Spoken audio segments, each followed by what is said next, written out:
What's going on, people? Hello, Danny. How's it going? We've got a fight going on between Kid Galahad and Jazza Dickens. We'll get on to the Canelo. It's a great fight. But yeah, what have you guys made of the Canelo Alvarez? Salute to Dante's Double Cheeseburger Nation. How are you, brother? How are you? Salute, Brendan. How's it going? Who's watching the fight? Kid Galahad v Jazza Dickens. Who's watching it? Who's watching the fight?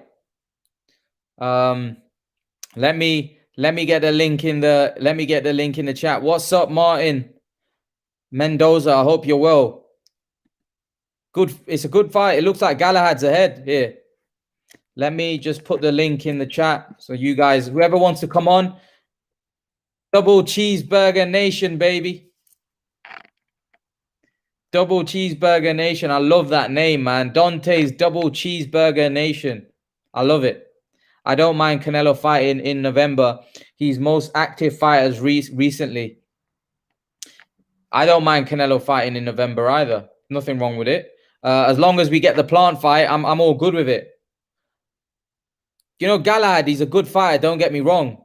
But he's not the most exciting fighter to watch. He's not a Canelo Alvarez. He ain't got nothing on Canelo Alvarez, has he? Canelo Alvarez he's an exciting fighter. He's an exciting guy to watch.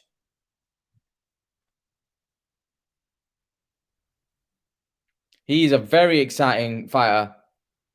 Very exciting fighter. So yeah. Mackay, my man Mackay's in. How's it going, Mackay? Right, perfect timing again. I'm just active while watching the fight. And your thingy just pops up. Obviously you're live and everything. That's good. Yeah. Just if you can put the volume down. Oh yeah, sorry. Because like that, I don't want to end up getting any like.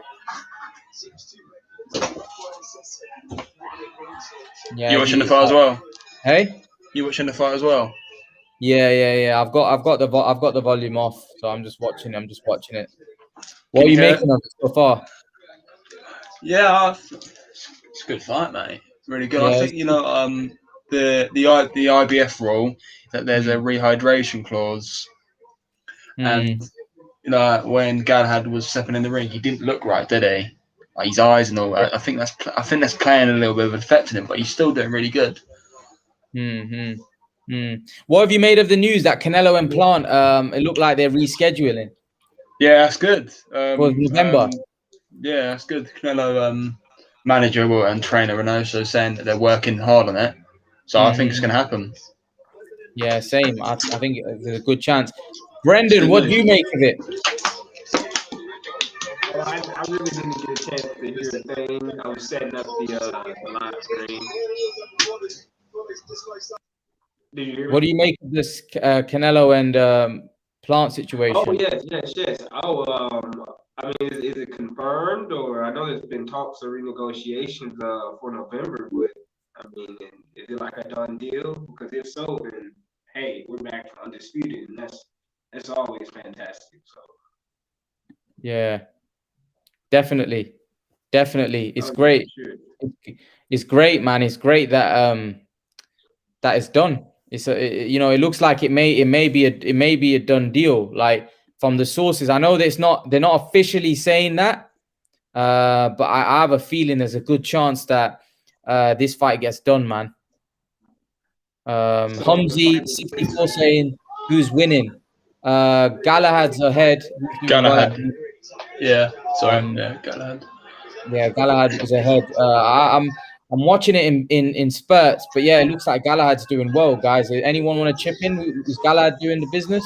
Yeah, Galahad's definitely winning. He's more active and he's landing the cleaner punches most of the time. Yeah, he just looks a lot better. So yeah, getting back to the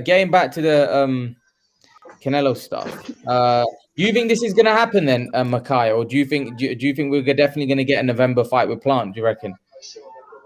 Well, how Reynoso's talking. It seems like the fight's gonna happen. I mean, they're gonna get that demand out that Canelo's getting. and hopefully we'll get that fight. I hope. I mean, this will. I mean, most people again obviously were pretty annoyed about the undisputed fight not happening. Like the real boxing fans, they were gutted about it. So this will save boxing if it does happen. Obviously, we didn't think it was going to happen at first. It was said that it was dead and everything. So we lost hope for it, but now it's coming back. Canelo really wants to be undisputed. That's why he's like now changing his date and everything. So it's good. It's good. Hope it happens. Yeah. What do you make of it, Brendan? Do you think it'll happen? So, I mean, one question that I had to that was, so it will fight completely like that. Had that gone flat, or what was? Brendan's gone. Network isn't good. He's just gone off. Mini Mill says, look, he's watching. So yeah. Oh, I think Galahad's hurt into the body a little bit. Oh yeah. What's happened? I think Galahad's hurting. Yeah, I think Galahad's hurting into the body though. No, that would be a good win if he stops him. Yeah, it will be. It will be. A lot of people call Galahad boring. I mean, he's looking pretty entertaining in this fight. He's doing all right. He stopped this guy before as well, back 8 years ago. Yeah, obviously, but they're a lot different. They're different fighters now. Yeah. Galahad's doing a number in it at the moment. If Plant happens at what? If someone's asking, Mini Mill is asking, if Plant happens, what does Canelo do at 168? What does he mean? Wait. So do you think? I think what he's asking is Canelo move up, or I think that's. So if he beats Plant, what does he do after? Yeah. Fight Benavidez. Why not? Because. Brendan keeps having technical difficulties. He keeps coming on and off. Would you agree that Benavidez is better than Plant, Saunders, and Callum Smith? I don't know because he hasn't really fought anybody, right? No, not really. I mean, well, in my opinion, what would you say? In my opinion, I think he's better than Smith, Saunders, and Plant. It's just weird. Obviously, it's not Canelo's fault. Oh, Benavidez lost the belt, but it's weird. Canelo's being all the champs, becoming undisputed, but he still hasn't fought the second best. Well, in my opinion, and in most people's opinions, obviously that's not Canelo's fault, and he will fight him after Plant. I hope. I mean, if he does and he beats Benavidez, I think he does. That's really good. I mean, Canelo was at middleweight. At super middleweight, obviously Smith, Saunders, Benavidez, Plant, they were the belts, but it wasn't like they was trying to fight each other. And then Canelo has moved up and beaten all of them. That would be a big statement there. Yeah, that's pound for pound right there. Yeah, without question. Canelo's definitely he's definitely heading towards greatness, right? He's trying to. Yeah. Yeah, definitely. It's just the things he's keep on making some people turn against him with the catch weights. With the bibble that he didn't need to do. Obviously, he hasn't done any of that with Smith, Saunders, and Plant, so that's good. It's not like he put a rehydration clause on Plant or anything. It was just Canelo being a bit greedy with the money. Obviously, if Plant gets injured, Canelo still wants money. That's just what. Yeah, he just wants the money. Do you think Canelo was right, though? Canelo's trying to secure himself. That's what debate we were having yesterday. Yeah, he wasn't right. Galahad. Oh, he's getting lit up. Dickens is going for it. Whoa, he's good going fighters, man. Oh, look at the blood and all on the ring, man. Yeah, it's Jesus. Wow. Who would have thought Galahad's fight would have went like this? I know. He's going for it. He's aggressive. Dickens is doing all right. Dickens has really improved. Mini Mills asking if Canelo becomes undisputed, does he vacate the belts or does he go? Does he fight his mandatory and fight David Benavidez, then move up? Oh yeah, Benavidez. Yeah, if he beats who's oh god, what's his name? It's Teji. I can't say his name properly. He's fighting. Yeah, obviously that the winner is the mandatory from the WBC belt. So if Canelo don't fight him and he vacates, then that means he's ducking, which he won't. He won't vacate. So that'll be If he moves up to 175 to fight Plant, would you say? I mean, to fight a Bivol, would you say he's ducking? No. No. I don't think he. No, if he goes and fights Bivol at light heavyweight, I don't think you can. But I mean, so if Canelo vacated his WBC belt to fight Bivol, I would say he would come back down and fight Benavidez for the belt. But it wouldn't make sense really. I think he should fight Benavidez and then fight Bivol. I hope he does that. But I mean, Canelo can't fight everyone. Obviously, everyone wants him to fight all these guys. But I want him to see him fight guys like Charlo and Andrade. Yeah, let's say I want to see Andrade and Charlo fight each other. That's what I want to see, and then Canelo fights the winner. I mean, it just makes it so much more better. But yeah, fair enough. You think if Canelo becomes undisputed in 168 and 175, will he surpass Mayweather's legacy? Yeah, absolutely. I don't think Mayweather's never become undisputed, has he? No. Yeah, I mean, yeah, he hasn't. So yeah, most definitely. That's a big as well if he does, but I don't see him being undisputed at 175. Obviously, 175 is just not. Yeah, 175 is just not his division. I mean, is 168 is Canelo's division, but when he goes up to light heavyweight, he's vulnerable. I think because he's just too small there. I mean, Bivol's not actually that big, but he's good. Yeah, Bivol on the other hand is huge. He's good. Minnie is asking, do you guys think Bivol is a ploy to put pressure on PBC to make the Plant fight happen?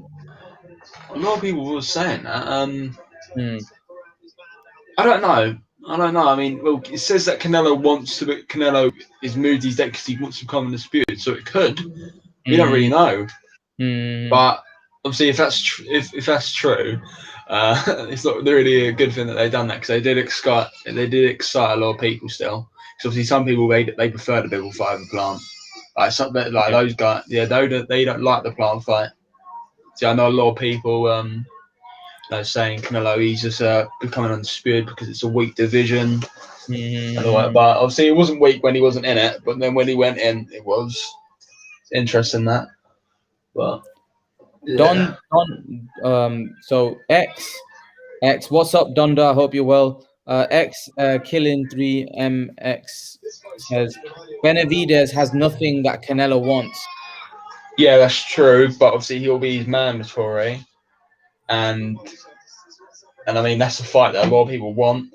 That's what the Mexicans want. Canelo's Mexican, Mexican versus Mexican. I mean, it's a good fight. I think he will fight, and I think he will fight him. I don't know where people are getting that. Pardon? Yeah.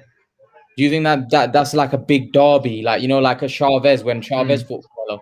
But obviously Chavez was like a bag in the end.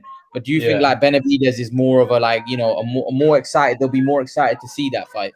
Yeah, they'll be more excited. Benavidez, he is good, but I feel obviously he's quite young. He's like 25, I think. So he's obviously, I don't know the word. I wouldn't say delusional. See, what's the word when you're obviously young? Confident. Yeah, he's obviously very, very confident because he's young. He doesn't really he probably doesn't understand properly yet. But when he does go in the ring with Canelo, I feel he will be in a bit of a shock when he does fight him. But obviously he will learn from that.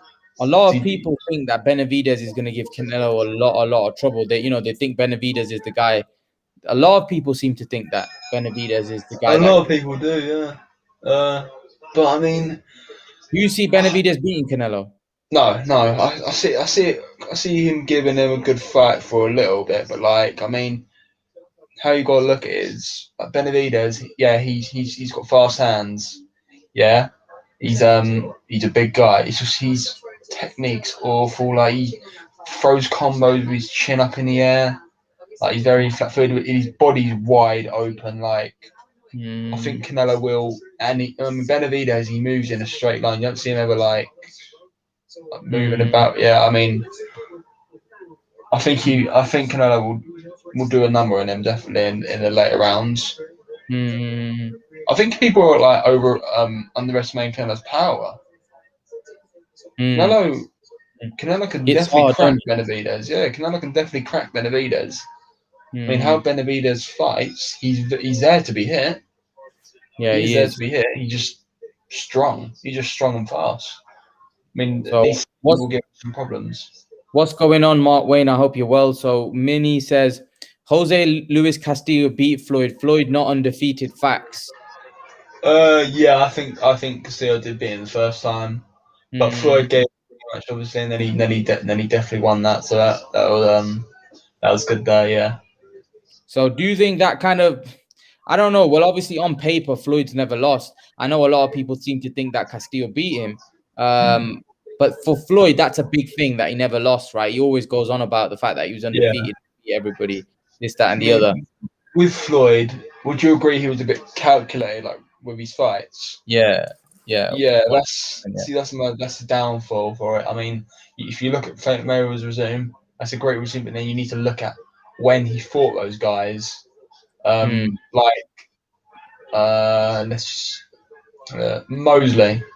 Obviously, how old was Mosley? Mosley, he fought low. He was washed and everything. De La Hoya, obviously.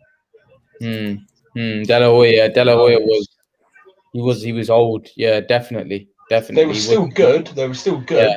Mayweather was still really good. That's like, I'm not taking that away from me. He's still really good. It's just he did fight those guys at a perfect time for himself. What do you think here? So, if no Bivol, if no Plant fight, who does Canelo fight? God, I don't know. I guess I would. Mate, obviously Barry knows, so he said in November it might be Plant, Bivol, or the Golovkin trilogy. Oh, is it? Yeah. Would you want to see the Golovkin fight again? Yeah, definitely. Good fight. Who wins the third fight? A lot of people seem to think Canelo will dominate him in the third fight and knock him out. But do you think Golovkin will hold his own again?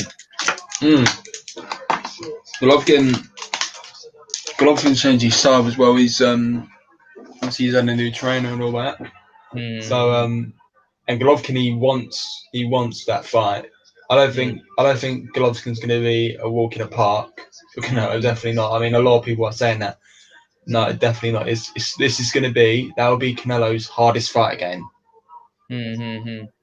That's a harder fight than Bivol. Harder fight than Plant. Harder fight than Charlo. Golovkin's still one of Canelo's biggest tests. Hardest fights, yeah. The only person I'll put over that is Beterbiev. Yeah, Beterbiev's a monster. Yeah, that's a very tough fight. Yeah. Mark Wayne says the only thing holding up Plant fight is Plant. He'll hold that belt hostage as long as he can until he's ready to sell it to Canelo. I mean, well, to me, it seems like Plant wanted to fight. I mean, I don't know if I'm going to believe Plant, because how Plant was talking does sound a bit odd. But to me, it seems like Plant does want the fight. He never did at first, but he does now. I know Canelo wants to fight him. Obviously, well, I'm going from what he's saying. He said he accepted everything. So, I mean, it's telling me he wants to fight.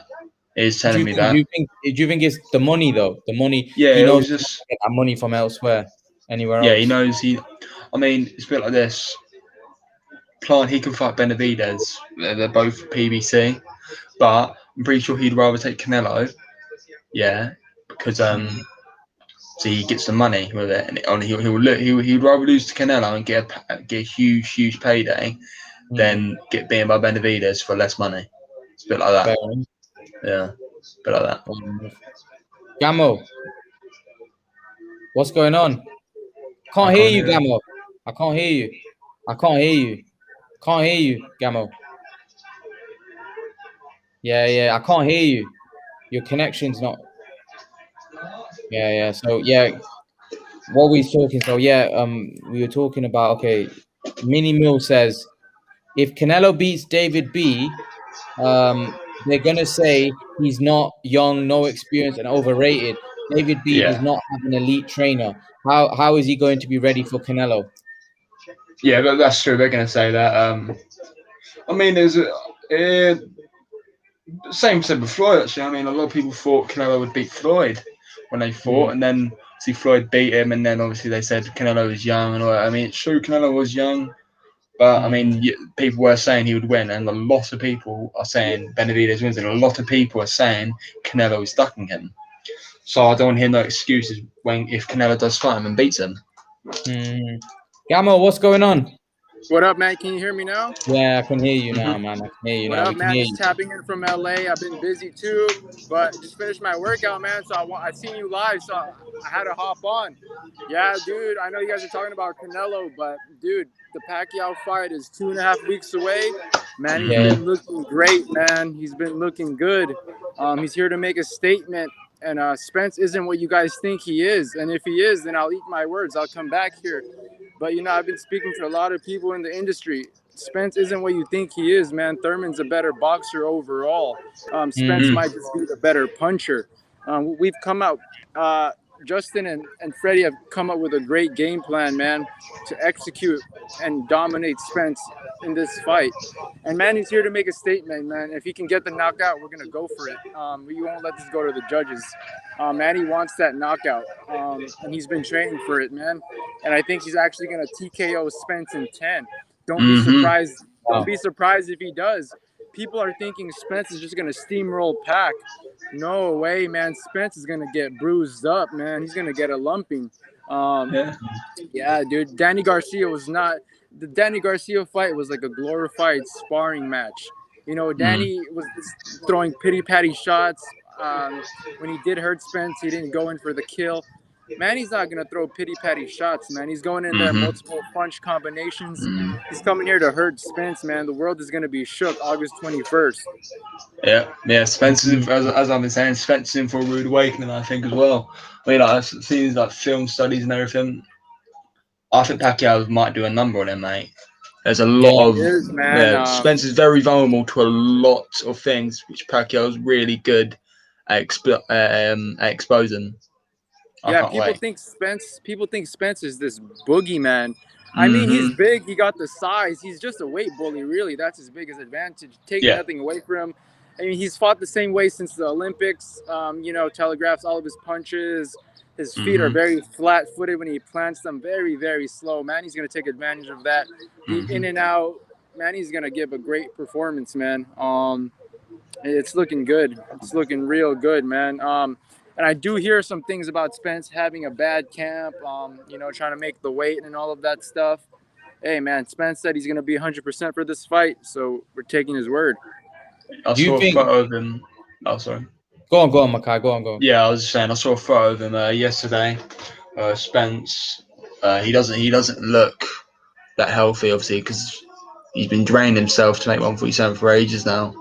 And obviously he's already been talking about moving up, so yeah, it's not looking good. Yeah, Spence is a weight bully, man. He should be at 154. Even the Charlos are weight bullies, man. The Charlo, Jermel should be at 160, and Maul should be at 168, really, because those dudes drain themselves, too, to make that weight. I don't want to bring up heads or anything, but, you know, people speculate Spence cycles. He uses Clen to get down to 147. But very obvious, He's never popped dirty, so I can't say anything. But there's testing for this fight, so people can't say anything, man. August 21st, people will eat their words, and you're gonna see the caption of videos saying, "Breaking news: Manny Pacquiao beats up washed car accident Spence. He's not the same fighter. Spence would have beat him before the accident." That's going to be an excuse straight away, saying, "Oh, Pacquiao only picked Spence because Spence had the car accident." I'm already seeing it coming. And before the car accident, Spence wasn't even getting knockouts too, so you can't really say that. You know? Exactly. And people are. Spence is a body snatcher, man, but he couldn't stop or drop or hurt Mikey to the body. you know. So I just don't see him stopping Pac. If Pac does, it's just this brutal. If Pac gets old overnight, it's because of this brutal training camp he's been doing. You know. Mm. Well, Pacquiao's looking good, man. He's looking in great shape as well. I've been watching. Yeah. I've been watching some of the, stuff that you sent me. Some of the stuff on, on just online. Like Ellie Setback does it like every little video of Pacquiao. Yeah, he Ellie's there. Ellie's there every day. I see. I mean, I see Ellie every day there. When Pac trains or when he's at Pan or Wild Card. So Ellie's everywhere, man. He's definitely putting all the footage for this camp every little second. And you see Spence super low key, not really putting out anything. But there are those rumors that Spence is having a bad camp. I know some people in the industry that are on his side too. So we'll see August 21st, man. It's 2.5 weeks away. There's not much time to wait, and you're gonna see the LDBC crying, making up excuses. That Manny was on pads or Manny this and that. He was juicing in the Philippines. No, man. And this fight is going to 100% happen. 100%. It's not going to flop. And Manny does have one more fight planned if he wins this fight. And he wants it to be in the Philippines against Crawford, if it is. Do you think he'll fight Crawford? Yeah, man. So the plan is, this is stuff I've got from his personal assistant, his team that are with him every day. He wants to have his retirement fight in the Philippines. And he'd be down to fight Crawford over there. Or if it's an exhibition, he'll fight Conor over there. It's either going to be one of those two for his retirement fight as the president. Gamo, did you hear stuff about the Paradigm trying to block the fight? Yeah, so their lawsuit got declined. The fight's going to happen 100%. I got word from Gibbons directly. It's happening 100%. No doubt about it. August 21st, both men will be in the ring. And I'll be there. And I just can't wait, man. This is the fight of the year. Could be fight of the year. If it does get awarded fight of the year, that's half on Pacquiao. That's another thing under his belt. And yeah, he's here to become a 5-time welterweight champion, break another record. He could break, I think, 3 records if he beats Spence. That's 3 records broken, and once. Oldest unified welterweight champion, only 5-time welterweight champion, and there's another one, man. I just gotta think of it, but yeah, dude, this fight is for legacy, man. I see Pacquiao giving a masterclass performance. He's really gonna give a beating on Spence, and the people will be shook. And don't be surprised if there's multiple flash knockdowns. Spence is going to be looking like Chris Algieri this fight, how Pac fought him. So don't be surprised, man, if Spence starts looking like Chris Algieri, all on the floor. I'm not even just saying that because, yeah, go ahead. Where do you think he'll rank him, man, all time if he beats Spence? Yeah, I mean, I already got Pacquiao top 5. All time. I mean, you could talk about who's your top 5 all time. Who's your top 5 all time? That's a tough one, man, because you can say this generation and, there's the golden era. But if you wanted to go all time, I'll say Sugar Ray Robinson, Manny Pacquiao. I'll say Marvin Hagler, Muhammad Ali. There's a lot of great guys, man. You got Sugar Ray Leonard, great welterweight of his era. I like this guy Aaron Pryor, another great guy. You got a lot of guys, man. I don't like the all-time thing is hard because different eras and there was different. The fighters were different, bred differently. They were fighting 15 rounds. A lot of these fighters nowadays, they're very privileged. They grow up, with both parents in the household. The fighters back then, man, came from the dirt. They had to fight for that check, to if they didn't win that fight, they weren't eating. So, when you got fighters nowadays, you got fighters nowadays like Ryan Garcia, nothing towards him, but pulling out for mental illness, things like that. When you got one job and you got the money in the world. So You know, fighters back then were built differently, but Pacquiao's definitely top 5 all time in my books. You can arguably say he's greater than Ali. There's an Mhm. argument that you can make. I just don't like to, you know, dispute those two. It's just People so get different eras. Yeah. Yeah, people get offended though, innit? When you like you say someone's greater than Ali. That's why it's hard to compare. Yeah, man. I mean, Ali lost too. Ali's been Yeah, knocked yeah, out. yeah. You know, Ali's been outboxed. It's just Ali in that time what he did for for America and what was happening, you know, with politics and race at that time. But if you're talking about just accolades, you know, Manny is up. Manny could compete with those accolades if you're talking about, you know, Ali's accolades. If you're just talking about accolades in general and accomplishments, Manny is up there, man. Manny is Yeah, up he is. there. Oh yeah, without question. Manny, for me, he's definitely, I would believe, a top 5. Do you think he has a greater legacy than Floyd? Yeah, I mean, I don't like to discredit Floyd, man, but I mean, towards like the last half of Floyd's career was a clown show. If you come on, man, the last half of Floyd's career was a clown show. I give him the Castillo to Oscar, and then Marquez, and then Cotto, and then Canelo, and then that's really it, man. And Canelo, yeah, but if you really look at Floyd's resume in 50 years, people will laugh at it, man. Floyd ended his career on a sour note. That's why now he's always right before Pacquiao's media day, he posted a training workout video. Always, you know, trying to steal the spotlight and the hype. Always wants his name to be brought up. Oh, Floyd beat him. Floyd beat him. Always doing that. Floyd's a great boxer, technically sound, but early part of his career, he made his name fighting flat-footed fighters, and he ducked. And I wouldn't say he ducked. Mm. He just left way too many stones unturned for him to be TBE. I could name, look, all of these fighters he didn't fight that were athletic and not flat-footed. He didn't fight Vernon Forrest, Winky Wright, Pernell Whitaker, Paul Williams, Antonio Margarito, Keith Thurman, Costa Zoo. Too many stones unturned, man, for him to be TBE. Even in the lower weight classes, at 130, 135, when he fought, I think it was even Jay Prince that told him to get that fight, man. At 130, when he fought, was it not Gerardo Hernandez?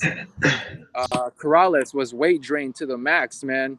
And there was even, you know, and I mean, yeah, Corrales was weight drained to the max, man.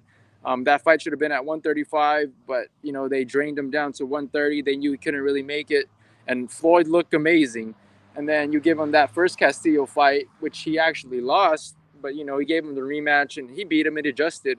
But man, I mean Floyd towards like the last half of his career it was a clown show, man. And you Mm. know he had all the judges on his side. You know, Kenny Bayless was I don't want to say paid off, but Kenny Bayless was trained, man, for Floyd's advantage. They knew to let Floyd clinch and do all of that stuff and not take points away. Even Floyd had to bring out Kenny Bayless to Japan when he did that Tenshin Nakasawa exhibition. Mm. How Mm. goofy was that on Floyd's side? He had to fly Kenny Bayless all the way over there just to ref that exhibition Mm. with that fucking 122 Japanese dude. Come on now, Mm. man. Floyd couldn't do what Manny did to Cotto and Margarito. Floyd really wasn't that great coming forward, man. Coming forward and engaging. Floyd, come on, man. Floyd couldn't come forward like that. Even with the Pacquiao fight, he just, you know, I don't want to say running, just being on the back foot, touch him, back foot, touch him. Oh, I countered, back foot, I beat you. You know, maybe Floyd was the better.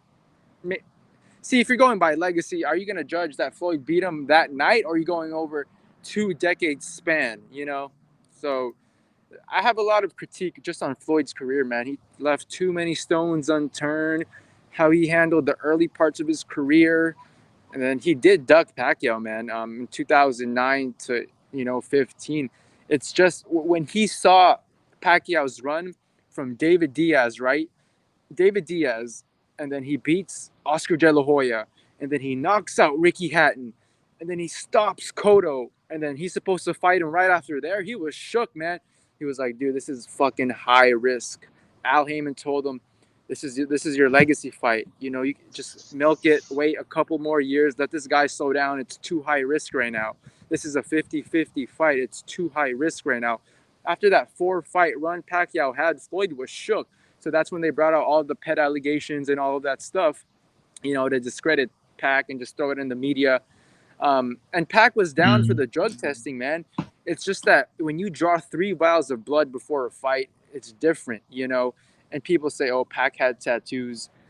Getting a tattoo is different from drawing 3 vials of blood, I actually got to say something. Obviously, there's that thing that people say that apparently Pacquiao said that he's scared of needles, but he's got a tattoo. Pacquiao never actually said that. Do you know who said that he said that? Freddie wrote. Floyd. Floyd Mayweather said that.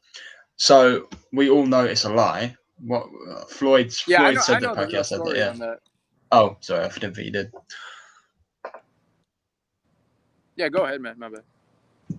Oh no, that's just what I wanted to say. Pretty much the real truth on that, man, is Floyd wanted Manny to take 3 vials of blood before the fight. Right before. Dude, that's a lot, and he would just take 1 vial of blood out. Because 1 vial of blood is like a tube, and that's a lot, man. Right before a fight, Manny agreed to take it right after. If you're on any type of steroids, man, that would show right after the fight. There's no really difference right before the fight. Floyd just wanted that advantage where Manny was, taking 3 vials of blood out. That was, if you really look at the VADA thing, it was 3 vials of blood and urine. Manny was down for that. He said 2 weeks before the fight, I'll do it, but not just the day of the fight. There's really no difference. Floyd just monopolized drug testing in boxing. That's another thing. A lot of the stuff he did was pathetic, petty. It was just coward moves. I don't have him TBE. Arguably, he's not even top 10 all time. He left too many stones unturned. Even the early parts of his career, he just made his name off flat-footed fighters. He always avoided the athletic ones that can move on their feet. All of the dudes he looked amazing with were flat-footed, man. If you really look at his career, not trying to discredit him, and then what he did in boxing, man, the ripple effect. Now all these guys want to be undefeated. It's a shame, man. His effects in boxing are negative, and then now he's just ruining the game, fighting Logan Paul, looking whack, doing it, And it's funny, man. It's funny. Guys, I want to ask you, Gamo, about Canelo. Where does Canelo rank in your eyes, like history-wise? Canelo's trying to, become undisputed and stuff, and try to clean up. Where do you think he ranks? Where do you rank Canelo? And what do you make of this whole situation between Canelo, Plant, and Bivol? What are you making of everything that's going on right now? Right now, Canelo, technically, he's in the top 5 pound for pound currently, if you're talking about boxing currently right now in 2021. You think he's not number 1? A lot of people have him in the top 5 is already respectable, but top 1, that's kind of, you could say, I could say he's top 1, but just a lot of people discredit Canelo, man, with who he's fought recently. And if you really break down his resume, he fought a shot Cotto, you could say. He fought a shot Mosley, arguably lost to Lara. Jacobs was washed. Yieldrum, Rocky Fielding. Come on, man. These dudes had no chance of beating him. Caleb Plant had no chance of beating him. Caleb Plant will put up a good first 3-4 rounds, and then he'll get stopped in the middle, later rounds. And then now people are saying, he's trying to weight drain Bivol.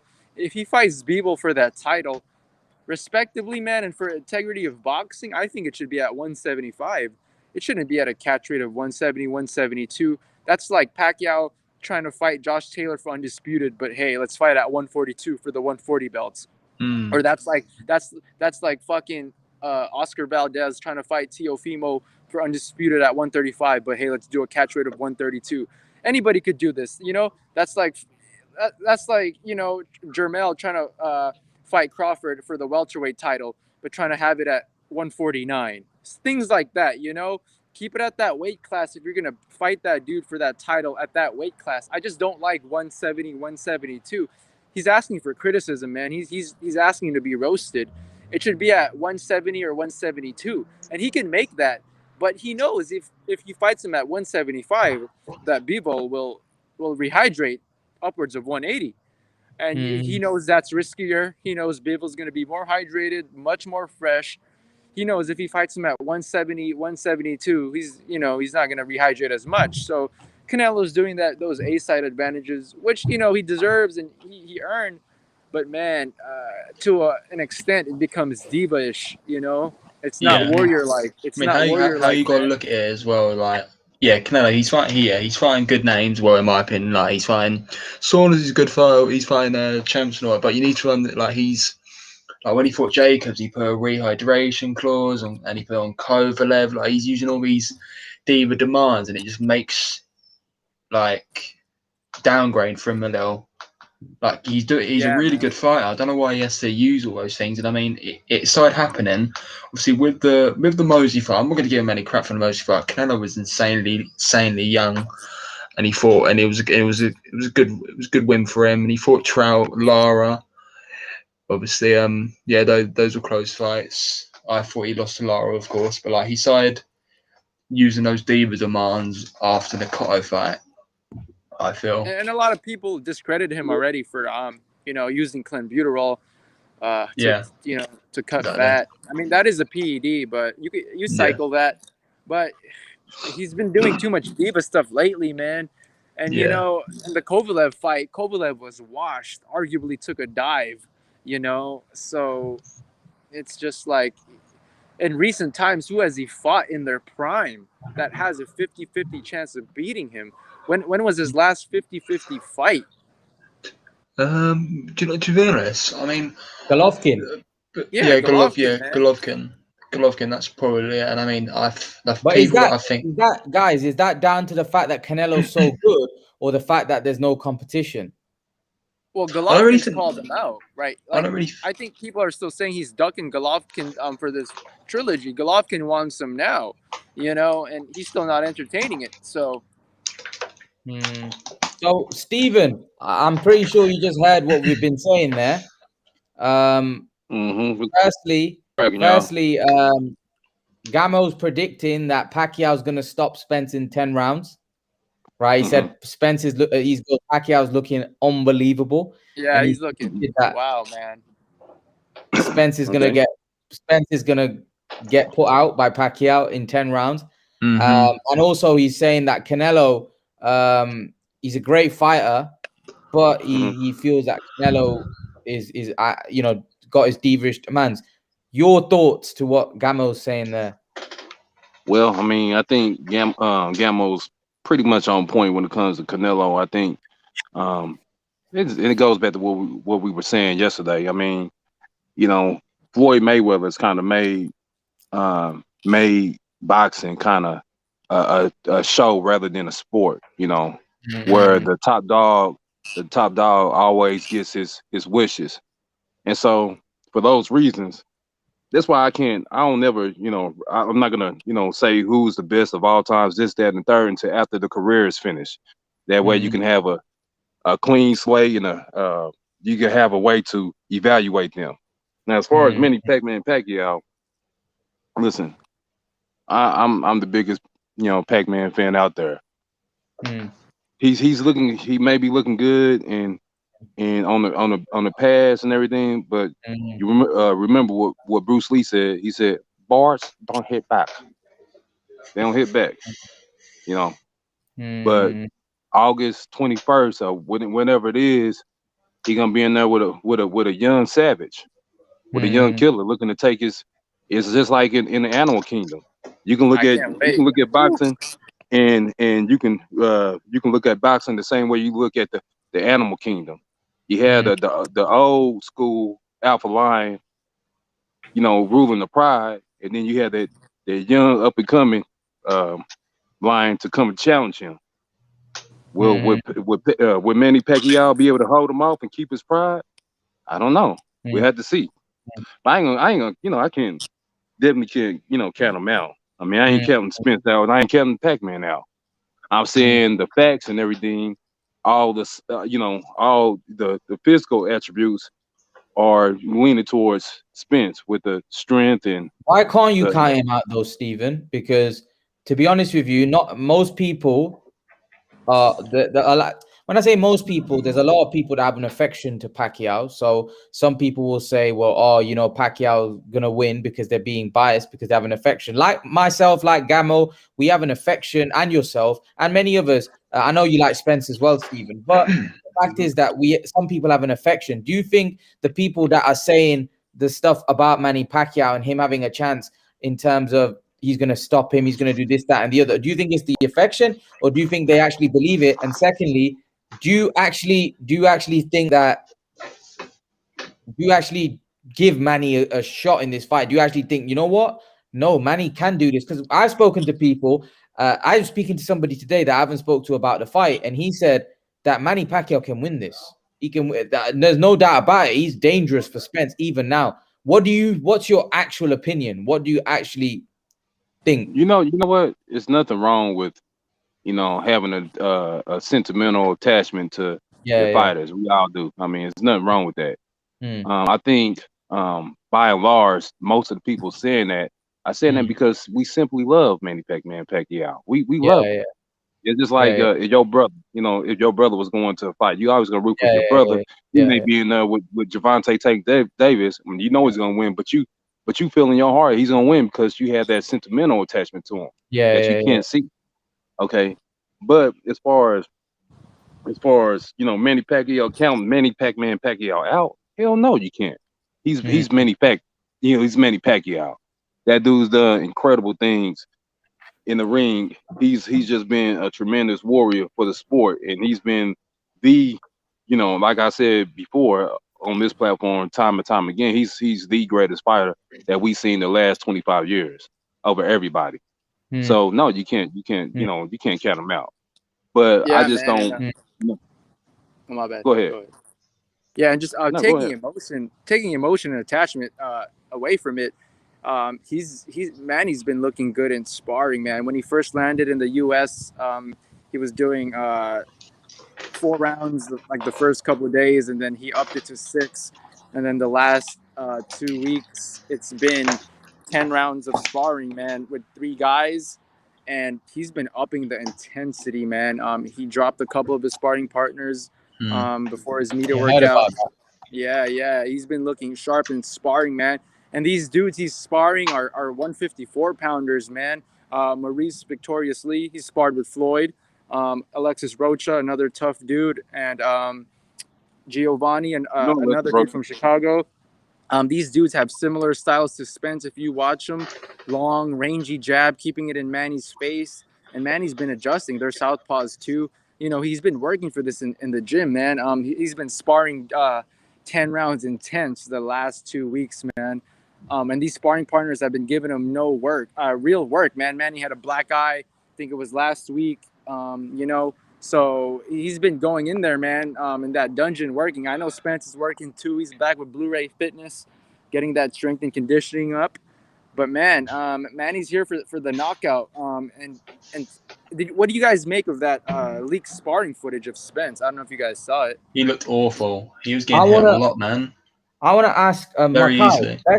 Let's put this question to Stephen, because I know Stephen's a fan of Spence. Stephen, you know Spence, right? There's rumors that he's struggling to make weight. That we already know Spence is massive at the weight for the weight. He's huge, man. They got him listed at 5'9". Dude, he is not 5'9". This dude is at least, he's 5'10 and a half. He is not 5'9". Okay. Do you think that's going to affect his? I don't know, because I've heard Spence, you know, there's sparring rumors. Then you're hearing that he's struggling making weight. Also, there's also rumors about, you know, the accident. Is he the same guy?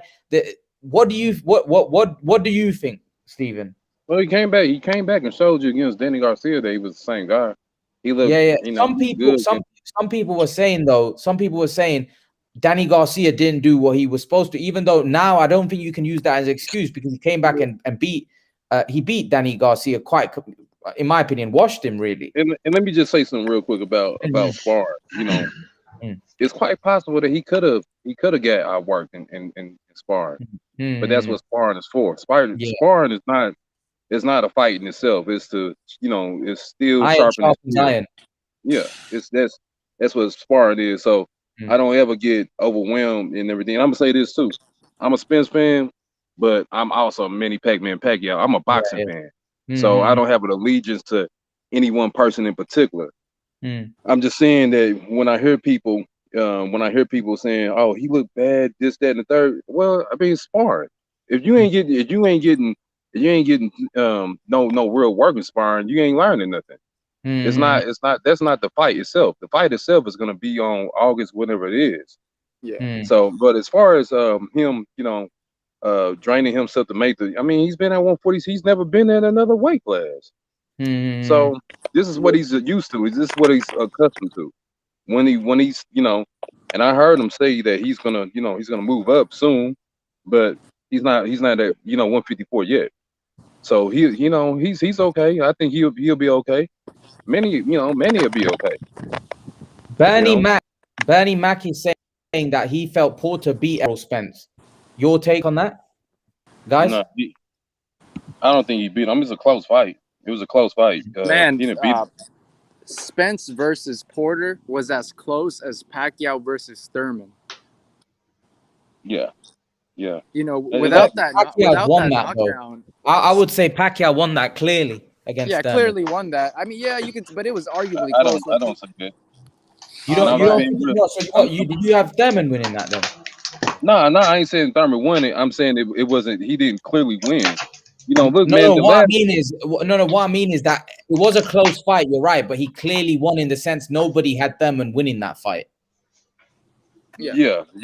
I get you right there. See where I'm coming from. But there was actually people upset that it wasn't a unanimous decision. There was people upset that. But listen, it was a razor thin. You take away that knockout, and I don't know who you have. I mean, when he knocked Keith Thurman down, I don't know who you have winning. Keith Thurman, I mean, and I urge you to go watch the fight again. Man, that was a good fight. And towards the end there, I mean, towards the later rounds, Keith Thurman looked like all the way on.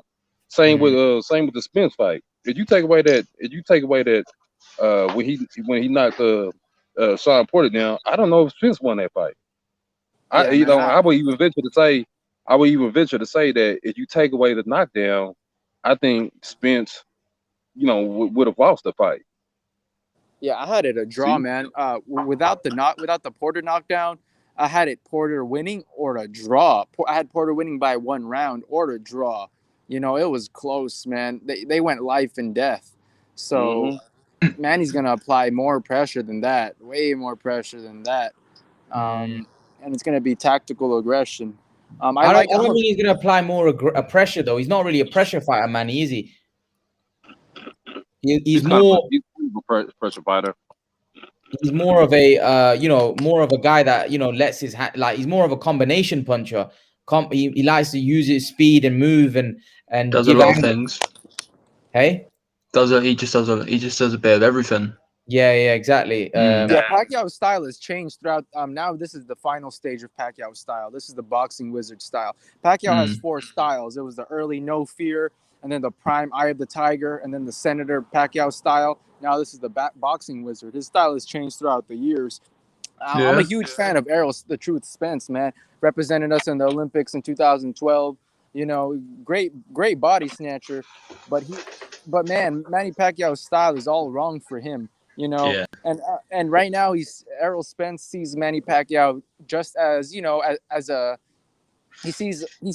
at Pacquiao like he's a fan, but come August 21st, he's gonna really see who Manny Pacquiao is when that bell rings. And then after that fight, his thoughts on him are gonna change, because everybody sees Pacquiao as just this fighter before they step in the ring with him. But when you're in the ring with him, that's how you gonna know who Manny Pacquiao is. Spence is gonna know when he gets hit. Like, okay, I'm actually in this fight. It's gonna hit him. He thinks it's just like Thurman overlooked him, man. And I think Pacquiao is gonna have an easier time with Spence than Thurman. Thurman is the harder fight, overall. Yeah, I agree. Would you say that though? I don't know, man. I think Spence is a lot more tougher. Yeah, he may be more tougher, but I feel Thurman's a better boxer. Spence has more grit and relentlessness. And weight. Porter's the better boxer, better mover, better. Overall, he's just a better fighter. Spence is more flat-footed. Maybe he's just a better puncher. He just has the size. That's pretty much it. I agree with you, Camo, in the sense that, he's a better mover, but has he got the more educated feet, though? Is he? It's one thing about being a better mover, but is his movement educated? Like Spence, for me, is more educated in everything he does. He's more fundamentally sound. If you look at the way Pacquiao knocked a Thurman down, right, that was an amateurish movement by Keith Thurman. Spence won't do that. Do you see what I mean? I feel like although Spence is I get what you're saying.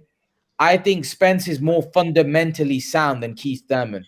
But Imran, in the Porter fight, when there was someone coming at him, yes, his technique was awful. Spence's technique was horrible in the Porter fight. Yeah. Did you see Thurman against Porter? He looked horrible in that fight. Thurman looked horrible against Collazo and against Lopez. Thurman done better than Spence.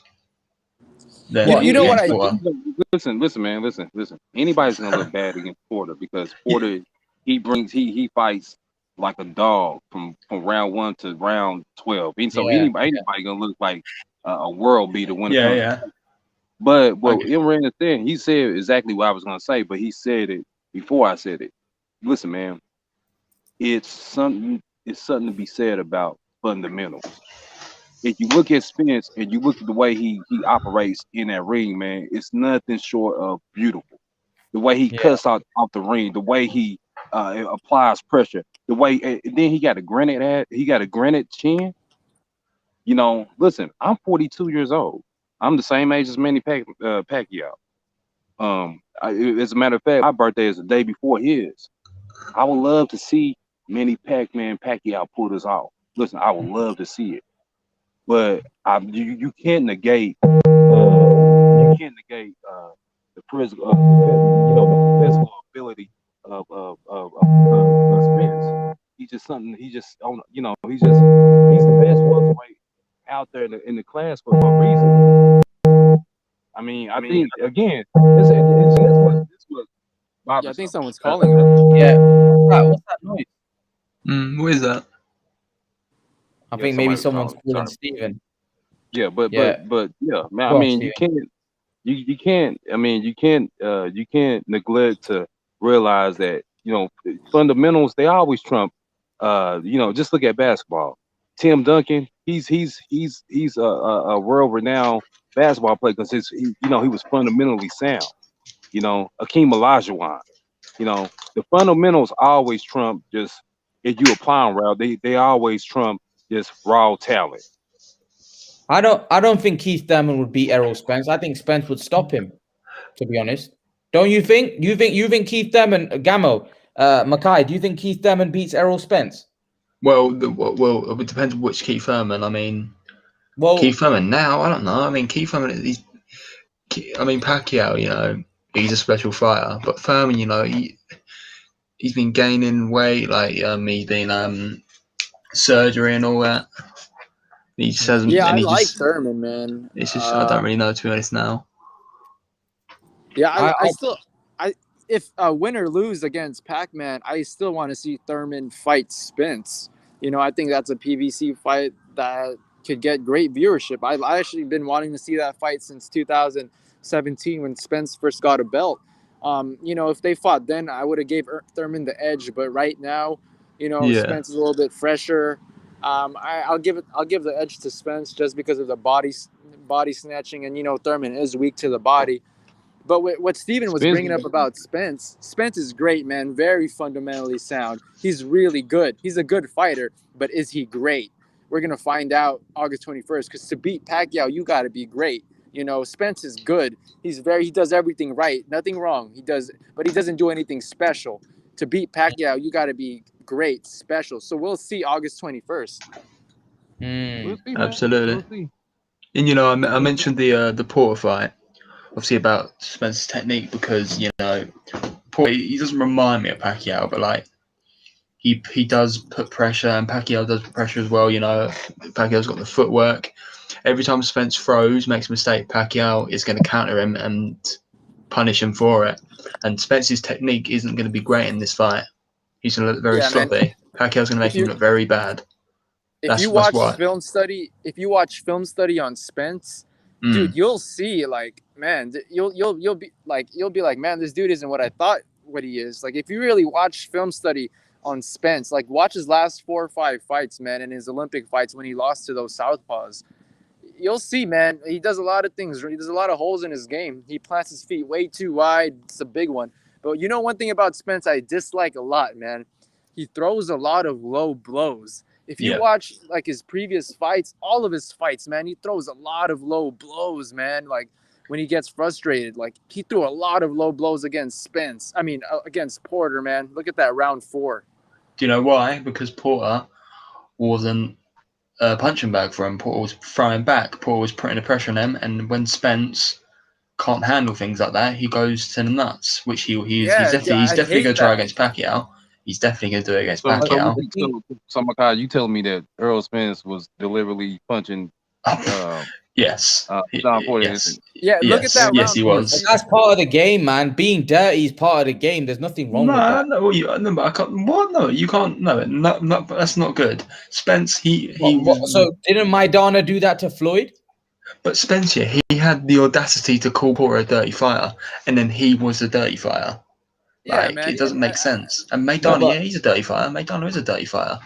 Yeah. Yeah, watch that round 4 against put Porter versus Spence round 4.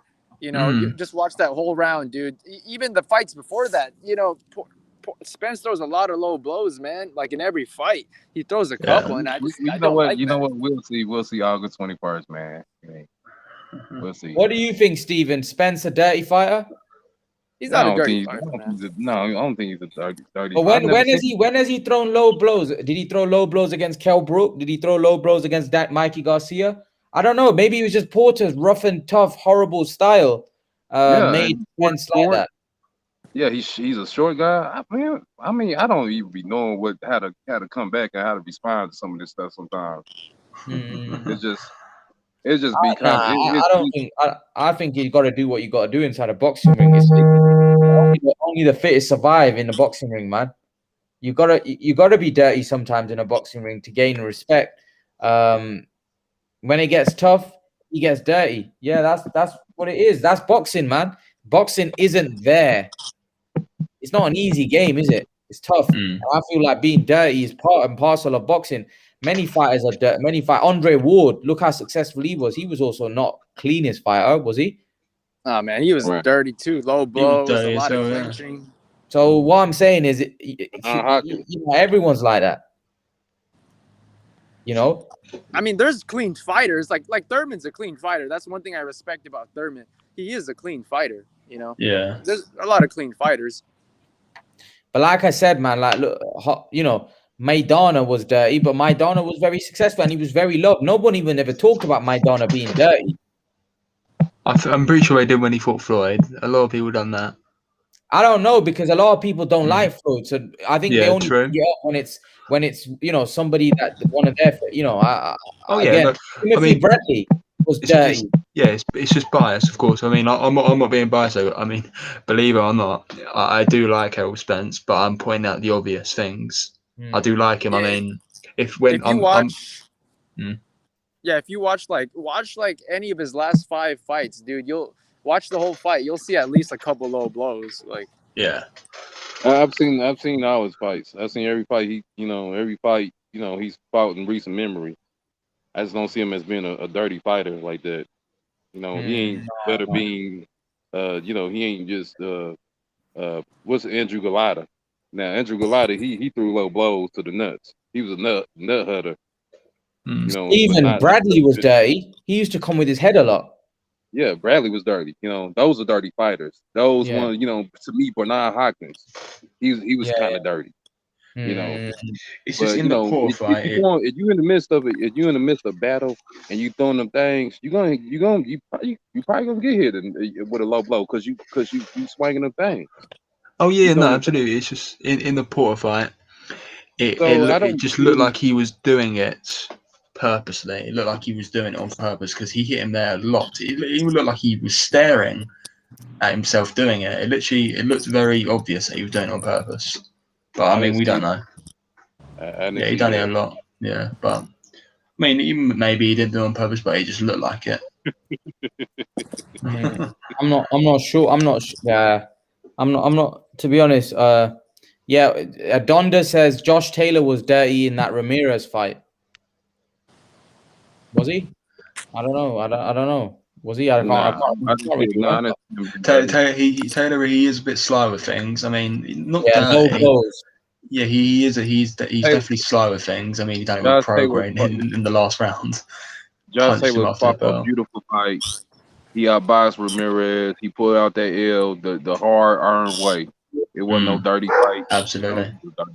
Yeah, Taylor's not dirty, man. I mean, you could say he gets a little sloppy. Maybe you think he'll hit low, but I mean, he outboxed Ramirez, dropped him twice, man. He won it the hard way. Yeah. So coming back to what did you get? Did you guys watch the fight between Galahad and Dickens? Yeah, I was watching we didn't get it here in the States. You didn't? Did you not see it, Stephen? Is anyone in the car? Did you not see the fight, guys? Yeah, I saw the fight. Nah, man, I didn't. Next, Casemiro Rigo is the next fight coming up for me. What about Ortiz Kavaliauskas? That's a good. I think that's next week. Can't wait for that one. Who wins that? Do you reckon?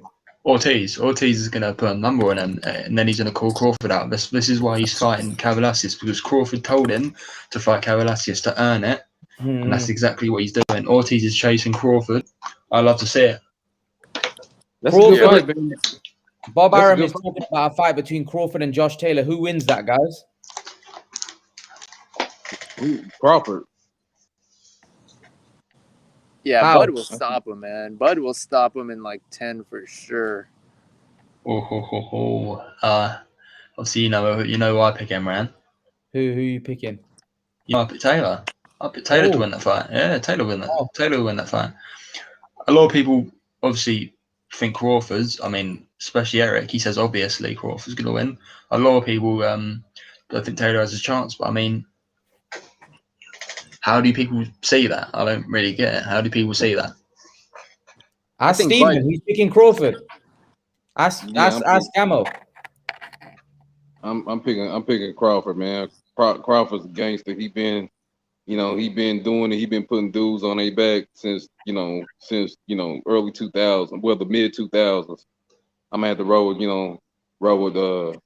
Yeah, I've got to go with Crawford as well, man. Crawford's too good. He's too skilled. He's got too much in the toolbox, and I personally think he's just a monster right now. I just don't think you can. I don't think you can really bet. You can't really bet against Terence Crawford right now. He's just he's the man right now. You know. I mean, who is between him and Spence? He'll stop Josh Taylor. He'll stop him.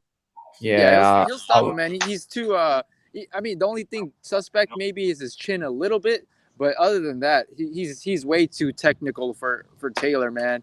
He'll stop him in 10. Taylor will probably do good the first 3-4 rounds, and then Bud will just start breaking him down and stop him. And Bud's been at welterweight, man. Even if he hasn't fought the top dudes, he did stop Jeff Horn, and Jeff Horn was damn near a super middleweight, you know. So he shows he can hang with big dudes too. So shit. Yeah. I think it's going to be tough. It's going to be tough for Taylor in that one. You know, I think Crawford right now is one of the I think he's the best fighter probably in the world right now, to be honest. So one of the best, you know, alongside Canelo. So yeah. I mean, personally, you know, people have him as pound for pound number one. He's in the top 3 pound for pound. And I'm only going to call it. He's overrated in that way. When people have him pound for pound number one, that's when I call him overrated. He's a good fighter. But he's overrated. I mean, people have him number one pound. Why do you think Taylor beats him though? Give a breakdown. Why do you think? What is it? What do you think Taylor does? I just think he's better. I think he's just a better boxer than Crawford. You know, Crawford. I mean, you know, to me, Taylor. He's had a very tough. He's had a very tough career. Crawford. You know, he hasn't. I mean, you need to look at the guys he fought. Yeah, who had the belts. In Dongo, he had one of the belts. Crawford stopped him in like 3 rounds easily. And then we Prograis fighting Longo. Prograis wiped him out in 2 rounds, and Taylor beat Prograis. You know, Taylor, he's had the tougher fights, and Crawford, you know, he hasn't. I haven't seen him in there with a proper guy yet, to be honest. And that plays a big effect on him when he's in there with a real fire like Taylor. He's going to see different things. And you ask me, I think. Taylor's. If you ask me, I think Regis won that fight. Yeah, it was close fight. It was close fight, yeah. But I gave it to Taylor. But yeah, you know, Taylor's also. Pardon? So you don't think that you go ahead? Yeah, I was saying what was I saying? I forgot what I was saying now. What were you saying, Stephen? About what were you saying about? I was saying that I think it's a little premature to call just because Josh Taylor just won the belt and he's undisputed right now. I think it's still premature. I think it'd be I'd be naive to say he win against Bud Crawford. I think it's the same saying that Taylor has no chance against Crawford. I don't see where Crawford's getting this huge hype from. Yeah, honestly, I don't get it. I don't get it. I agree when you say that Crawford is overrated when it comes to the pound for pound list, because I mean he hasn't done anything recently. He's on pound for pound #1 because undisputed at 140, but that was 2016, man. That was years ago. It should be what you've done recently, and for people to still have him top 3. I mean, yeah, I do say he is a little overrated when it comes to the pound for pound, not skills. Exactly, yeah. But do you think Crawford can beat, or do you think Josh Taylor can beat Danny Garcia? Yeah. Okay. Hell no. Well, he would never beat. He would never beat Danny Garcia. Never in life. Yeah, that's a close one, man. Never. That's like that's a 50-50 one to me. Taylor's a good boxer. He's also got the dog in him as well, just like Crawford does. Taylor, he's a. But here's the thing, though. Makai. Here's the thing. Who has Taylor fought like Danny Garcia? Because Prograis not better than Danny Garcia. He's nowhere near. Danny Garcia. Obviously, he's good. He's definitely going to be the hardest puncher Taylor's fought. But I mean, Prograis better than Danny Garcia in ways. Ramirez is probably better than Danny Garcia in ways. I mean, here's the thing, though. Here's the thing. Let's compare their careers, right? Danny was unified at 140. Danny Garcia in his prime at 140 beat a prime Amir Khan and a prime Lucas Matisse. Well, we're talking about two monsters at 140 pounds. Yeah, but we're talking about Danny Garcia now, not the prime for prime. If it was prime for prime, then maybe my decision will be different. Well, do you think prime? Okay, prime Danny against Taylor, who wins? I say prime Danny, man. Yeah, man, no question. I mean. Yeah, I'd have to say that. Why is it no question? I just don't know how good Taylor is. I know Stephen thinks Regis won. I think the fight could have been a draw. It's not the fight. It's what I'm saying. I think Josh Taylor is a very good fighter and he deserves respect for his achievement and becoming undisputed. But I do think some British fans have really overhyped him. Like, no disrespect to Josh Taylor. I don't even think he's as good as Amir Khan in his prime. So I don't really, and Amir Khan gets no credit, no respect. He's nowhere near in his prime, to be honest. So I don't know, man. I don't know. With the Taylor Crawford fight, Taylor, he's good at countering. He's got power. He's got the dog in him. He's a great boxer. I don't see why people are automatically just saying, "Oh, Crawford, no doubt." Crawford hasn't seen anyone like Taylor. Special, Makai. He's special, man. Like I said to you, what makes you think Taylor's not special? Because I from what I've seen so far, I think Crawford would take Prograis apart, and we've seen Crawford fight Postal, and we saw Crawford when Postal was undefeated take Postal apart, and Taylor had a hard fight with Postal, and that was see the names. You see the names Danny Garcia been in there with. Steven, can I ask you a question? Yeah, I heard that you laughed at me. Wait a minute. Yeah, Danny got a good resume, man. Sean Porter, Keith Thurman, Zav Super Judah, Lucas Matisse. Yeah, I mean, go on and on. Come on, man. Listen, man. You got to be real about things. Josh Taylor is superb. He's one of the best at 140 right now. I like to see a rematch between him and Regis. But to say that he'll beat Crawford right now, I think, or even if he to say that he'll beat Danny Garcia is wow. It's That's an incredible thing for me to process. I don't process it like that. I think when I hear that, I say, wait a minute, Crawford something's wrong. have big problems.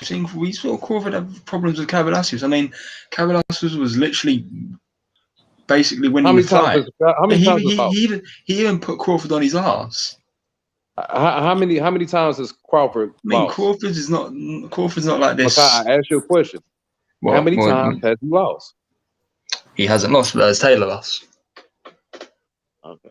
All right. No, he hasn't. He hasn't lost either, has he? Yeah, man, Taylor's fought better fighters. Taylor's fought better fighters. He has fought better fighters. You can't deny that.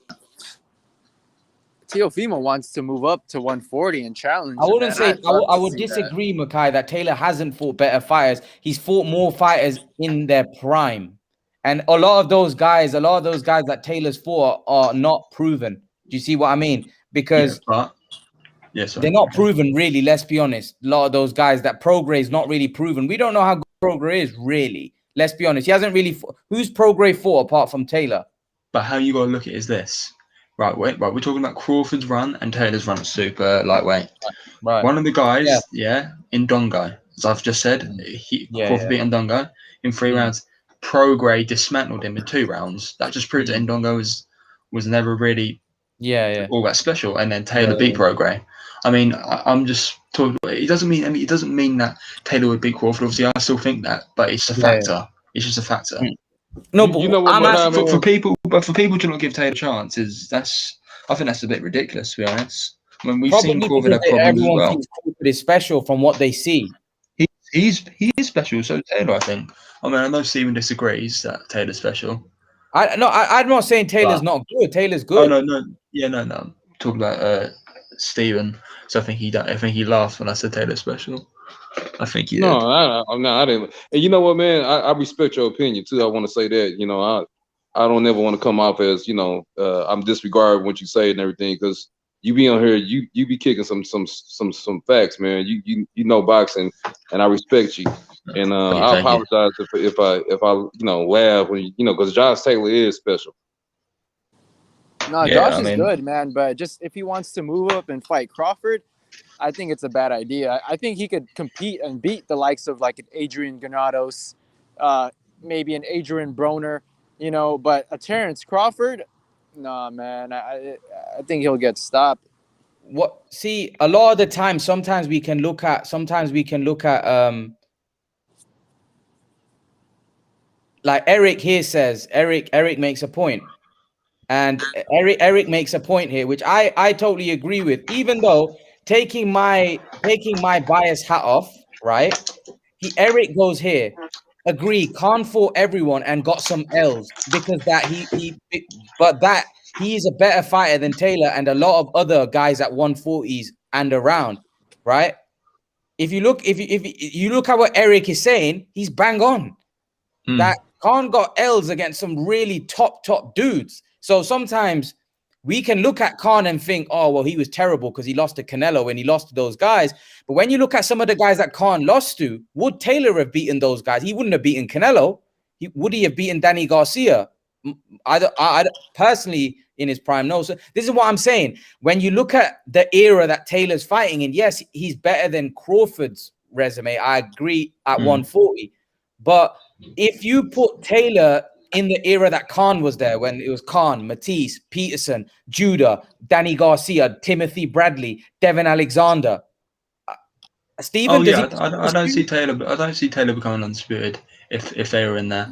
I mean, I didn't actually say my opinion on Taylor, Danny Garcia, did I? But Khan. I mean, as I said before, anyway, Khan always got caught, but I always thought he couldn't get outboxed in his prime. It was very. I mean, did anyone outbox him in his prime? Oh, no. He just got caught, didn't they? Yeah, he just didn't have a great chin. What do you guys think about this? I mean, would you pick Crawford in a prime Khan still, or would you? I believe, taking my Khan hat off, right? I believe Khan would give Crawford trouble in his prime, but Crawford's special, man. And I'm a massive Amir Khan fan. Stephen knows Crawford's. This is what I'm trying to say. Crawford is great. Like he may be one of those guys like a Mayweather that might be able to outbox a prime Khan, because that's how great. I don't think Taylor could though. That's the thing. No, I mean, yes, I'll make fights. But this is what I mean. I think Crawford is so good. I don't think Prime Khan could beat him, and that's just and for me, I think Prime Khan was a don. Stephen. Yeah, I agree, man. What you saying? You preaching to the gospel, man. What you saying is true. I mean, Amir Khan back in the day, early Amir Khan was an absolute. He was a killer, man. That dude was incredible. His boxing skills. I mean, his hand speed was unparalleled.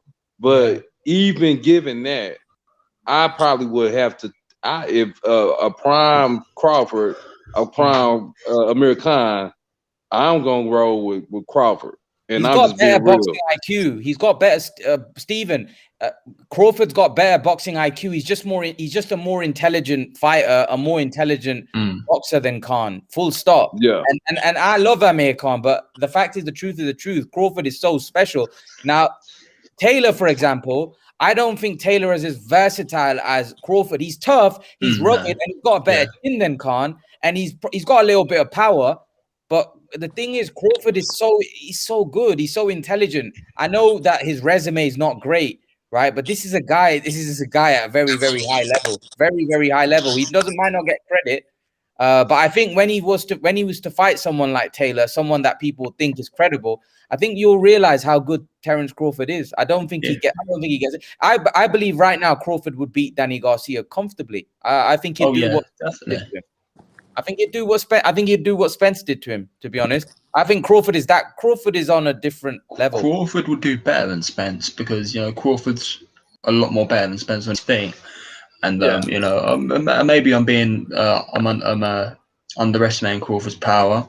He can definitely pop. That's for sure. And that's why I'm so excited. Well, if it happens for the Crawford Porter fight, because we're going to see how good Crawford is. People on Crawford's team, his trainer, and even Shakur Stevenson, saying that Crawford would stop Porter. Like Porter's style is really bad for Crawford. But see, I got Porter beating Josh Taylor too at 147. Do you know what? Obviously, I know I said Taylor beats Crawford, but styles make fights. Porter's style is awful for Taylor. I think he beats Taylor as well. Oh wow! Because of Porter, styles make fights. But I could be talking crazy anyway. Crawford could flipping knock Taylor out. No, we're just being underestimating him. It could happen. I don't think Porter will knock Taylor out though. I don't think Porter will knock Taylor out. Porter's not a big puncher. He didn't even knock out a joint. Like Porter's not a big puncher. He's very aggressive, but he's not a big puncher, man. Yeah, true. He got that imposing, but he's not a big puncher. I don't see him knocking Taylor out. And if anything, Taylor should fancy that fight. I actually think he probably has a better chance against Porter than maybe any of the other guys, stylistically, possibly. I think. Anyway, I know. Makai just said. What do you think, Stephen? Give me a second. I got somebody calling in. Okay. Now ask me again. Sorry. Porter and Taylor. I believe he has a better chance against Porter than he does against anybody the other guys, because I think the other guys are quite solid punchers, man, and they're quite fundamentally sound as well. I think Porter's a bit more wild, but he's aggressive. He's going to make it a tough fight. But I think Taylor could get a decision in that one, because I don't think Porter's a big puncher. No, he don't beat Sean Porter. He don't beat Sean Porter. I'm not saying he definitely beats him. I think Porter could beat him, but what I mean is I don't think Porter will stop him. No, Porter, because Porter ain't he ain't no puncher. Yeah, exactly. When's the last time you seen Porter knock somebody out? But this is what I mean. I believe he can. I think Crawford could knock him out. I think Crawford could knock out Taylor. And you know what? You know who we're not talking about? Who? I believe Duke Tennis would beat Josh Taylor. Who? Oh yeah, he's too big, way too big. Boots Ennis is huge, man. I mean, he's He's bigger a than weight bully, Spence. man. He's bigger than Spence. Yeah, see, we getting into fanatic, fantasy based fights because you want to talk about a weight bully. Boots Ennis is a for real weight bully. That Yeah, dude he's look like he huge. belong at 160. Oh yeah, 160, man, for sure. He's big for 147. Dude is huge. Mm-hmm. He's about Yeah, but 6 foot tall. he's a great fighter, man. He's a great fighter. Weight bully or not, he's a great fighter for me. But I think Virgil Ortiz is a little bit more proven than Boots right now, them being the same age. Just because he fought Lamont Peterson, but Lamont was washed, and I think Maurice Hooker, Samuel Vargas have been better competition so far. And now he's fighting Mean Machine, which is going to be a great fight. But just going back to Josh Taylor real quick before my phone dies, I'd love to see Teofimo go up to 140 and Taylor stay at 140 and Teo challenge for undisputed. I would love that fight, man. That'd be a good Yeah, fight. I like that. I like that fight. And Teo, he's gonna be he'll be a lot more faster, more powerful at that weight as well. Because I mean, Teo, like he's a bit. How big is he? Do you reckon? Like when he's not fighting, he's a big huge, guy. Man. He's Teo's huge, ripped. Yeah, he's huge. So I mean, and he's been calling out Taylor for a while, and Taylor's been saying, you got unfinished business with Haney. Teo's like, nah, man, I'm coming straight for you. I respect that though. I mean, Lopez, he's only like 23, mate, and he's trying to fight these guys. I think Taylor could beat Javante and Lopez. I think he has a very good chance of beating those guys. To be honest, he's big. I think Taylor beat Javante. I don't think he beats Teofimo. You don't think he beats Teofimo? Hell no. Nah, Teo at 140 will be shredded, man. He will be ripped. He'll be stronger at 140, man. Again, though, Stephen, I don't know how good Teofimo is. Like, he's had one fight and then he's gone missing. You know what I mean? And it's like, I know he beat Nakatani as well, but it's like, we need to see more of these guys. You know what I mean? Like, we're not seeing enough. Whereas, I don't know, man. Teofimo hasn't cleaned out, as you said, Stephen. Teofimo hasn't cleaned out the 135-pound division yet. He hasn't fought Haney. He hasn't fought Ryan. He hasn't fought Javante. He's fought no one. But again, these guys aren't fighting each other, man. They ain't, man. It's heartbreaking, man. It's real disappointing because we have these great conversations on here, but then you bring that up, and I'm like, yeah, you're right, man. I mean, Teofimo, he ain't really fought nobody. He ain't fought none of the top guns at 135. Yeah, he hasn't. So why are you talking about Josh Taylor, man? Yeah. Yeah, that's what he said. That's what he wants, man. He said Gamo, most people think Teofimo's the best at 135. That's why. I mean, just because he did beat Loma, which was considered the number one guy. So, I'd love to see the Loma rematch, man. If they do make it at MSG, I'll try to get tickets and go because I would love to see that fight live. And if they do make that rematch, shit. Who wins, Gamo? The rematch. Ooh, man, that rematch, man, I honestly give it 50-50 because I know Loma's coming for vengeance, man. Loma's going to come 110%. He's going to come for vengeance that fight. So I think the second fight will be much more entertaining than the first fight. I'm giving it Loma. I think Loma will beat him in the second fight. Makai? Yeah, I'm going for Loma. Loma's going to stop him. Oh, wow. Stop him. I'm not sure about stop him. Loma's going to stop him, yeah. I think Loma will outbox him. Loma, sorry. Go on, Makai. Go on. Finish I mean, Loma, he started throwing in that round 7, round 6, and he was landing on Teo a lot. I mean, if Loma, if he starts early like he done against Nakatani, I honestly think he might stop Lopez. Yeah, Lopez was getting touched up, man, that round. Yeah. And I mean, Lopez, he's not looking good at he's not gonna in his next fight. Like, you know what? I'm beginning to think he's not even gonna fight at lightweight next. I'm really getting that feeling. I think he's gonna move up because, I mean, the weight cut is going to be a lot more harder because I feel he's gone bigger because he's still young, he's still growing. His body, so it's going to be very hard for him to make lightweight again, and that's going to play in Loma's hands. Teo wants to just have one more fight at 135, but Bob Arum's trying to do him dirty and have another second fight at 135 with Loma after the Kambosos fight, which he knows that Teo is having problems already at 135. which will give Loma the advantage. But the deal is, take this Loma rematch for $7 million. That's a tough one to turn down, man. That's a tough one. And if he believes himself, he'll take it to win. Yeah, absolutely. I mean, Devin. I like the Devin Haney fight. I'm not like him. You know what my thing is about Devin Haney? Yeah. Devin Haney's Achilles heels. He ain't got no power, man. I'm sorry. I don't see him excelling in boxing, man. I see his career as short lived because, man, he hit like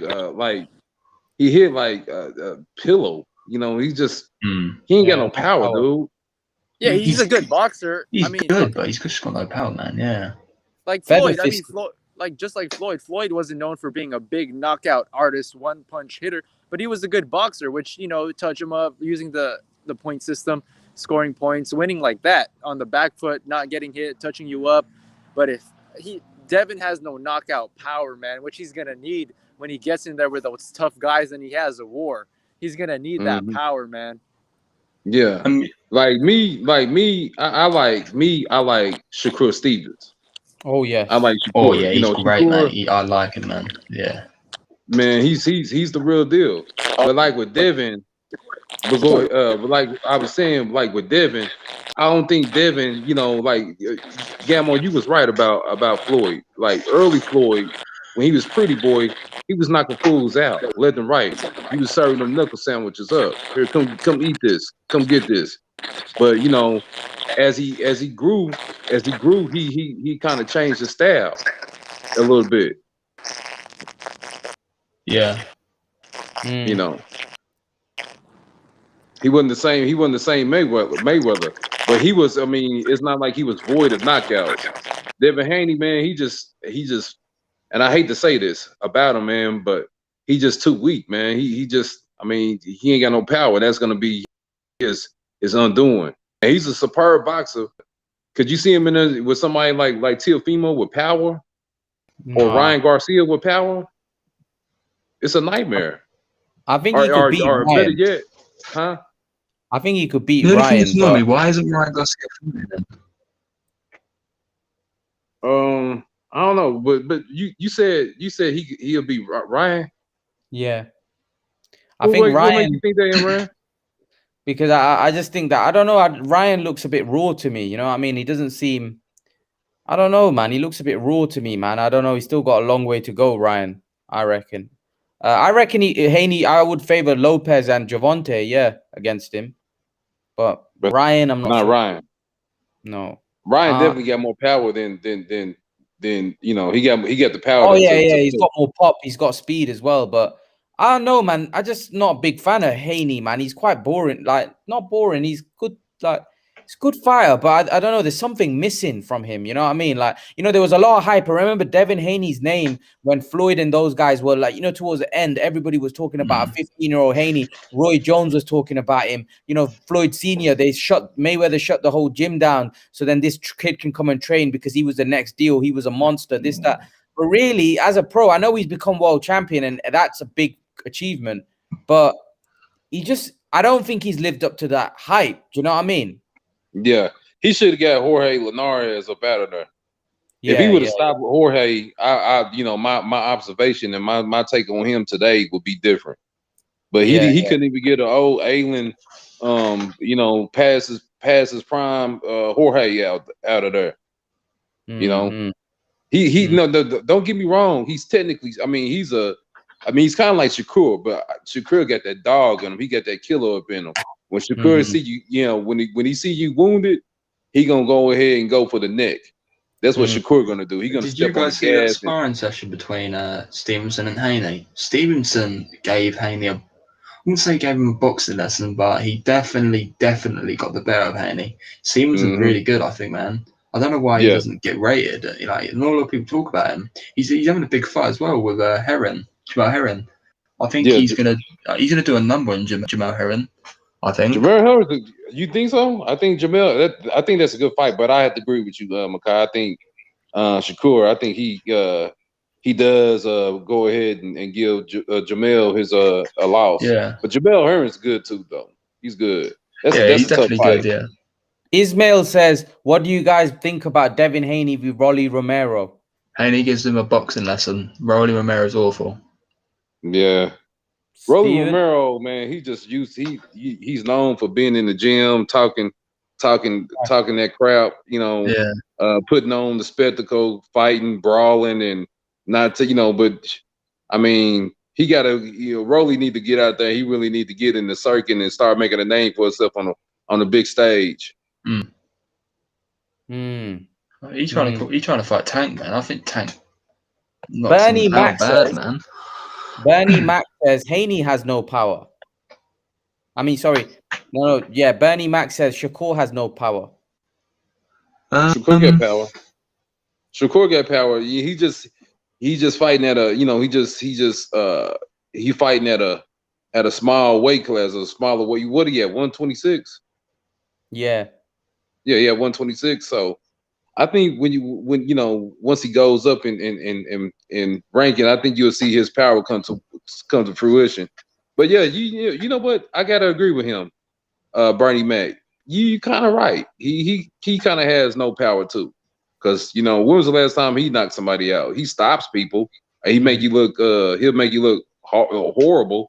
He'll make you look like you ain't got no business in the ring with him, but he ain't really stopped nobody. Just TKO somebody, just knock somebody, clean somebody clock. So I gotta agree with Bernie Mac. I just like Shakur because I think he's more of a killer than Devin Haney. Yeah, Shakur, he ain't got like one punch knockout power, but he's not pillow fisted. He's got the power to keep you off. He's got power to like make people a bit wary of just coming in, because he's definitely not like pillow fisted. If that's what Bernie thinks, I don't know. He probably don't think that, but like he's got power to keep you off and to keep them wary. Yeah, a bit like I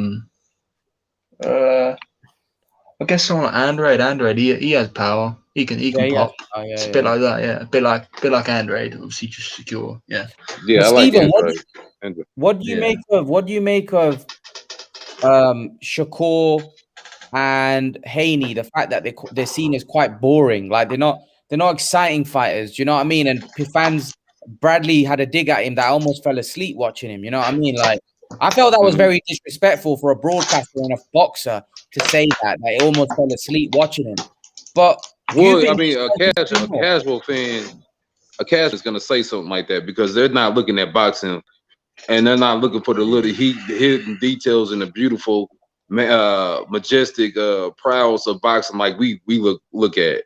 We don't see them fights as boring. We see them as highly, over, skilled fighters. Just in a moment, working like machines. But a casual, I can see how a casual would say that they're boring because they, it's not necessary to get hit. Listen, I see fighters that have no name for themselves on ESPN, Friday Night Fights and everything, and they're just taking too much punishment. And it makes for a good show for us, but what does it make for that guy and his family? Because these guys aren't, these guys are taking just brawling. There's a beauty to boxing. That's why they call it the sweet science. They call it the sweet science. So, but if you don't have to take that punishment, you should be taking it. No, that's idiotic to do that. How many times have we seen a beloved fighter? Like I was watching a clip of Sugar Ray, Ray Leonard and Tommy Hitman Hearns.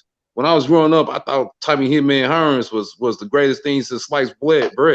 But when I heard him talk, it just broke my heart. He sustained too much damage. Yeah. So I think we gotta, we gotta kind of look at these fights in a different sense. If you look at all the top UFC fighters, they don't take a lot of punishment. They don't take. If you look at the top boxers, they don't take that much punishment. But you see, as a skill level, the skill level decreases, and the lesser the name, you see a lot of unnecessary, just brutal punishment.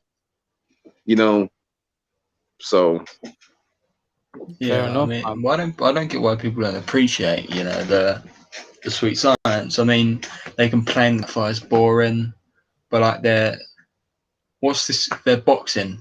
It's called boxing for a reason. They're boxing someone. They don't need to just scrap to make you guys feel happy. I mean, it's called boxing for a reason. That's the whole thing about other styles meeting other styles. You know, it's a bit like Canelo versus Andrade. I mean, that's a different styles. And it's interesting to see them fight each other. I mean, they can't just not. I mean, boxing, you can't just have the same style. I mean, yeah, I mean, yeah. I definitely agree with you guys. Yeah, so I want to ask, did you, Makai, did you watch the Galahad fight then? So what did you make of Galahad's performance? Galahad done really good. You know, he threw a lot. Obviously, his last fight of Warrington, he obviously people didn't really like his performance because he held a lot on all that. But in this fight, I mean, he was very, very entertaining.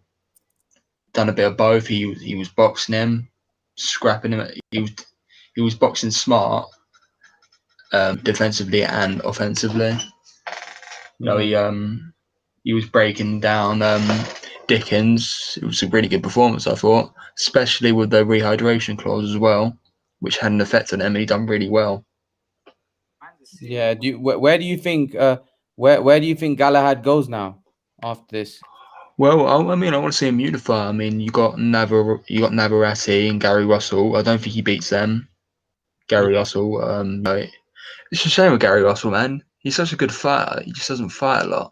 And Navarrete, you know, I think he's a machine. That guy. Really big. Yeah. Who else? Got about? Obviously Lee Wood. I like Galahad beats Lee Wood. I like to see those two fight. I mean, I'd like to see him unify. Or maybe the Warrington rematch. Jr. Yeah, Gary Russell Jr. spends too much time in his mouth and talking about what he gonna do and what he did. Yeah. But he ain't fighting nobody, man. I don't like that. And he said he is a fighter. He's a real good fighter, but run his mouth too much, man. That means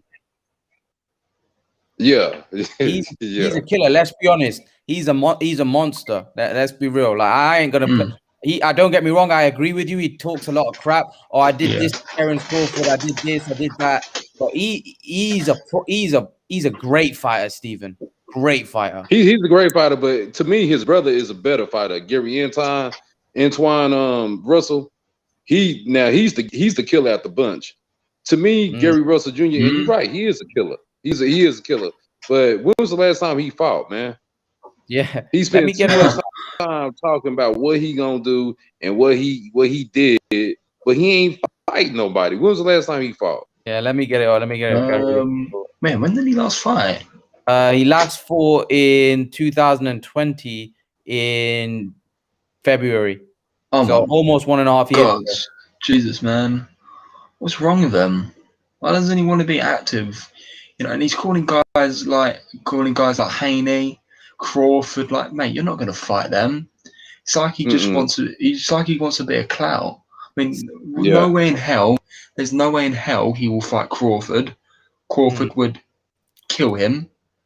And I mean, Haney, he's way too big as well. And Haney's good. I don't even think he wants to fight these guys. I mean, does he want to fight Davies either? Does he really want to fight Johnny Davies, or is he just talking? I don't really know with him anymore.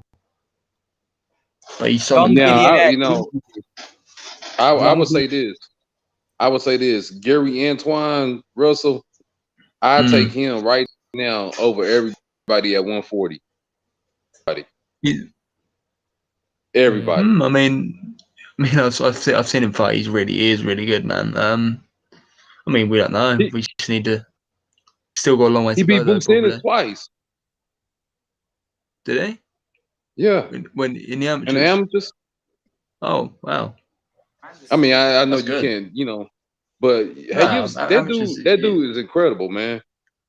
That dude is a monster. He's a killer, man. Gary Antoine Russell Jr. is he's an absolute monster. I take him right now over everybody at 140. Well, Gary Antoine, even over Taylor.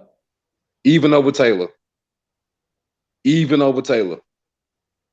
Over Regis, over everybody at 140. I mean, that's a good thing about this fight is coming up. You see they're good. I mean, they eventually beat the champ, but obviously we just need to see it. There is a lot of talk about him, though, isn't it, Makai? I mean, even Young Billionaire is agreeing with you, Stephen. Now that's a fact. Gary Antoine is a monster. Yeah. Oh yeah, he's a monster, man. Yeah. That dude's a killer, man. That dude's a straight up killer, man. I mean, it's like this. AJ, when he didn't have a belt, he was prospect. When let's say when he beat Dillian White, people obviously saying he's going to be world champ. We just didn't see it at the time, but he always was going to be. He was always going to beat those guys. So we can do the same thing with Gary. He'd be better, but we just don't know yet. But he's obviously he's going to have to make his way through there. He's not like he's going to fight him now. He's obviously going to have a lot more fights, but we don't know. He could beat him right now, but we just won't see it. Yeah. Did you see the fight, Stephen, between Galahad and what's his name, Galahad and Dickens on DAZN? Nah, remember we didn't get it here in the States. We didn't get that one. He was on DAZN. Do you not have DAZN?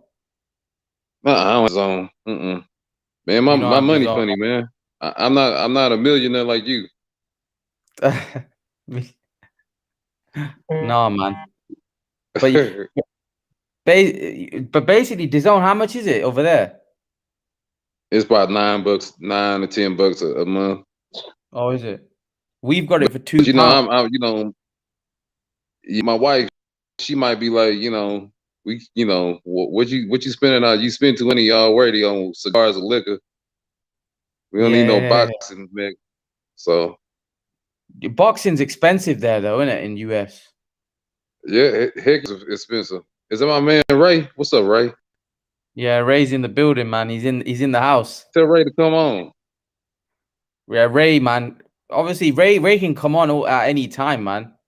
He knows Ray, that. He knows Ray, he's got the link. Ray is that dude, Ray, man.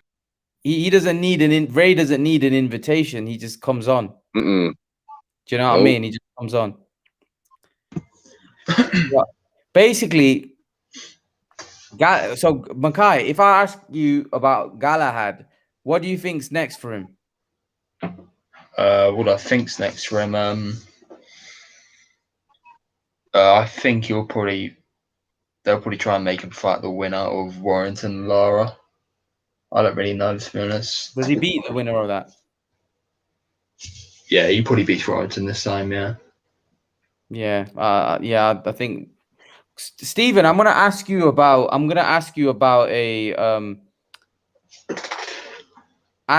PBC. They're getting criticized a lot. They're stopping unifications and they're stopping big fights from happening. What do you make of that? Do you think PBC are a problem? Do you think they're stopping big fights? No, I don't think that. I mean, look, they're giving us the best fight of this year, in a couple of weeks. It's a lot of good. It's a lot of good boxing going on, man. And I think, man, I think it's a lot of politicism. A lot of sides. I'm team DAZN, or I'm team Matchroom, or I'm team PBC, a top rank, this and the third. We gotta look at boxing for the love of boxing. You know what I'm saying? Now if I might, now that you said that, I am thinking about getting DAZN, because it's it's a lot of fights that I missed. it's a lot of fights I missed it. But no, I don't think that the PBC is doing great things for boxing. Listen, man, all the top fighters are just about on PBC. A lot of the top fighters, I should say. I wouldn't say all of them, but a lot of the top fighters, the fighters that we talk about on here, a lot are primarily PBC fighters. The Keith Thurmans, the Earl Spence Juniors, the Manny Pacquiao's, the names that we throw on here. They're kind of like we talk a little bit about everybody, but Carl said, but I think the PBC, man. I think I ain't gonna turn my back against the PBC. I think they doing great things for boxing. Everybody's doing great things for boxing. Yeah, I think there's too many people that are Team DAZN and Team Fox or Team whatever, you know, where at the end of the day we just need good boxing, right? Why is there people That's like all. that? It makes no sense, man. I don't, to be honest, man, I don't get myself, man. How could you just support a network? To me, it makes no sense. Like, why couldn't you just be a boxing fan? Yeah, exactly. Exactly. That's my point. I don't get it. I don't get like how people. Yeah, I don't get. I've never got it myself.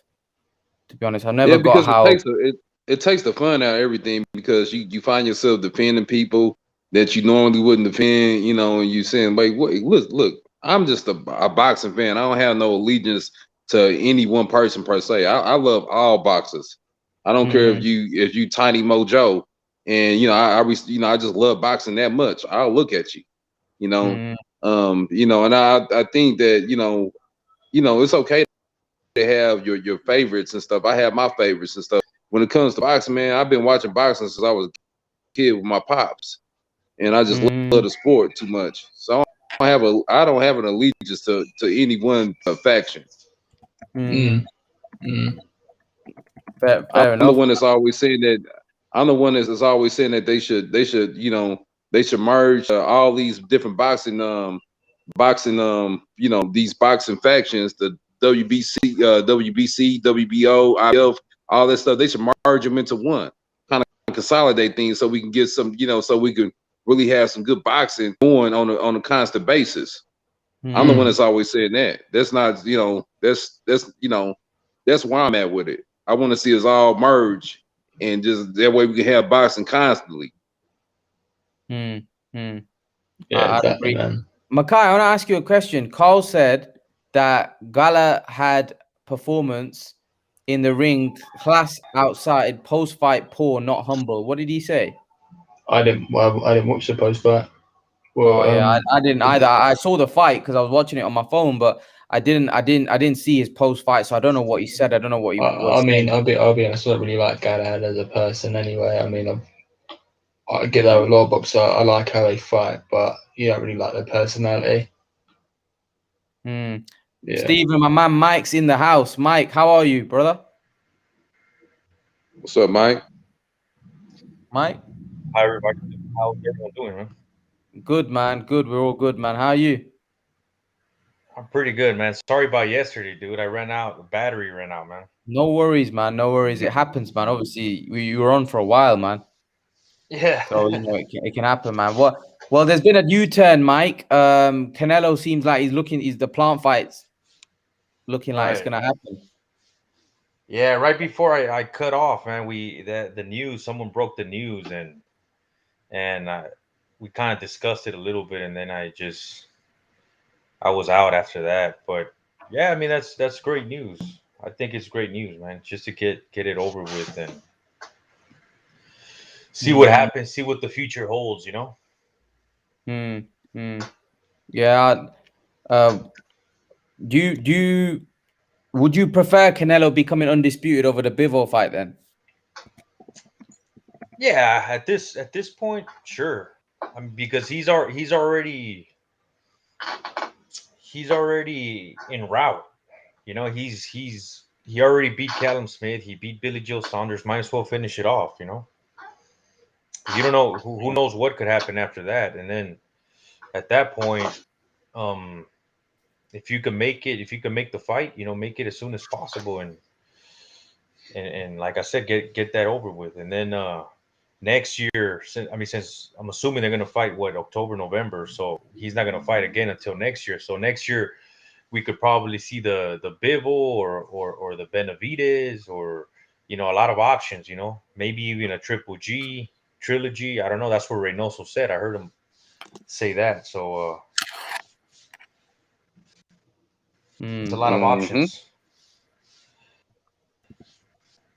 Fair enough, man. And hopefully we get to see. Hopefully we get to see the other fighters too, man. You know, we have to, because we're all waiting on Canelo and who's he gonna. You know, we're projecting, but it's like, man, I want to see Andrade against Charlo, man. You know, or Charlo exactly, man. Triple G, Charlo Triple G, or I don't know, Benavides against someone else, Plant. I don't care. I mean, even if Canelo beats him, let them go at it. See what happens. I don't know.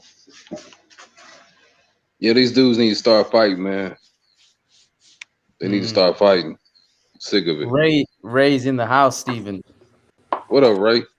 Yo, brother, what's happening? You tell us, What's going on, Ray? Yeah, I'm good, man.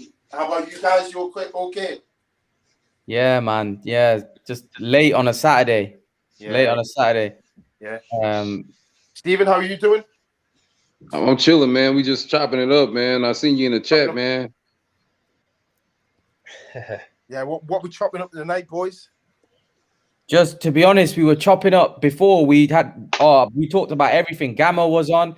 We were talking about Spence Pacquiao. Yeah. We were talking about Gary Russell. We were talking about Gary Ant. We were talking about Josh Taylor. We were talking about Canelo. We were talking about Galahad. We were literally talking about everything before you come on. So you can start wherever you want to start. You can start from man. Yeah, well, Galahad. I think You can start wherever, to be fair, it's only right and proper. I've got to chop it up a little bit about the card that was on tonight. Yeah. Of course. That was a big win by Kid Galahad. Obviously, he said some silly things in the post. What did he say, man? What did he say?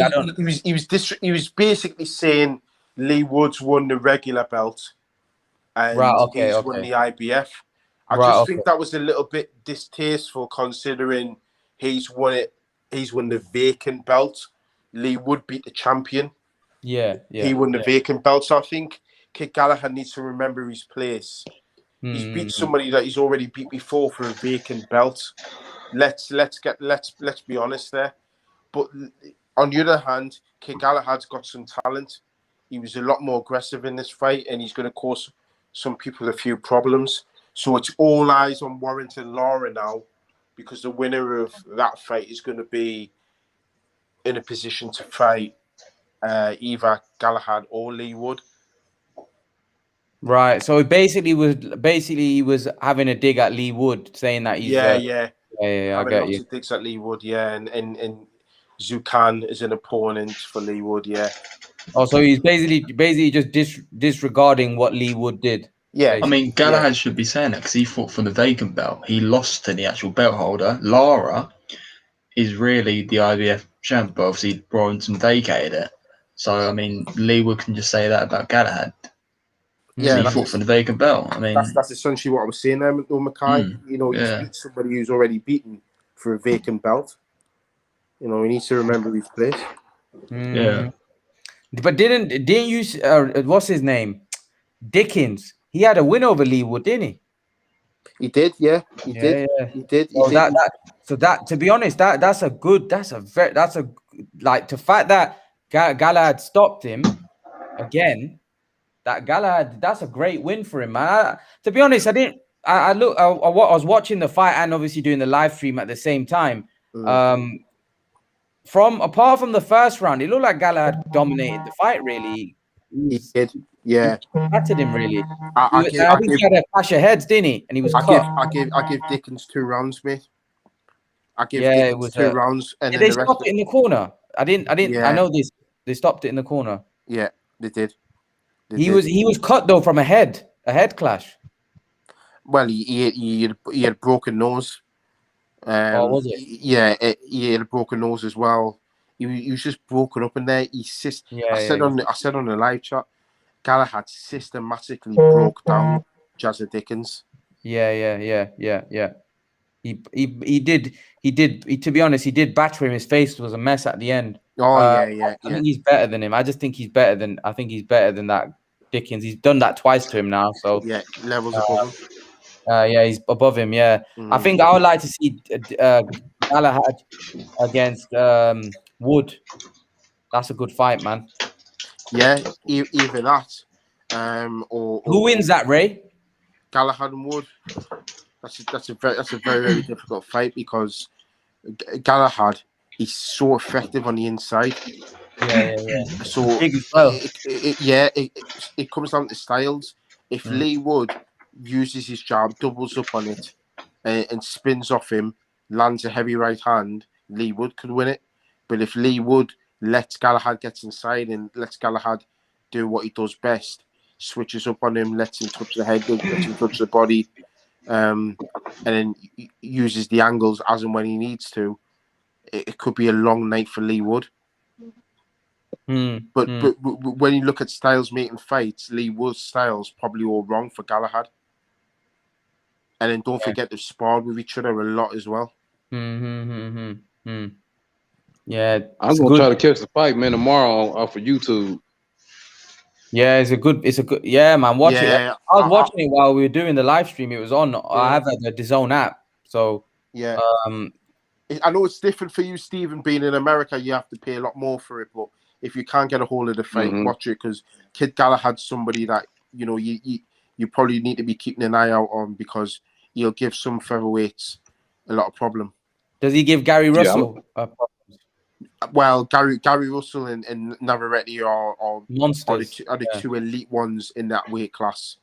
You know, Gary Russell Jr., his main problem is he's inactive. That's literally his main problem. Once he's in the ring. Ray, did you hear what Steven said? I don't know whether you were in. Gary Antoine beats everybody at 140, including Josh Taylor. No, he doesn't beat Josh Taylor, but he does beat a lot of. I was listening to that, and he was calling him a straight killer. I would agree he's a killer. I don't think he beats Josh Taylor, but I do think because they're all called Gary Russell, aren't they? There's about 5 brothers and they're all called Gary Russell. But I do think is it Antoine? Gary Antoine. Gary Antoine. Yeah, yep. Antoine. Sorry, I do think he's going to be the next Don at that weight class. That's Gary Russell Jr.'s brother, right?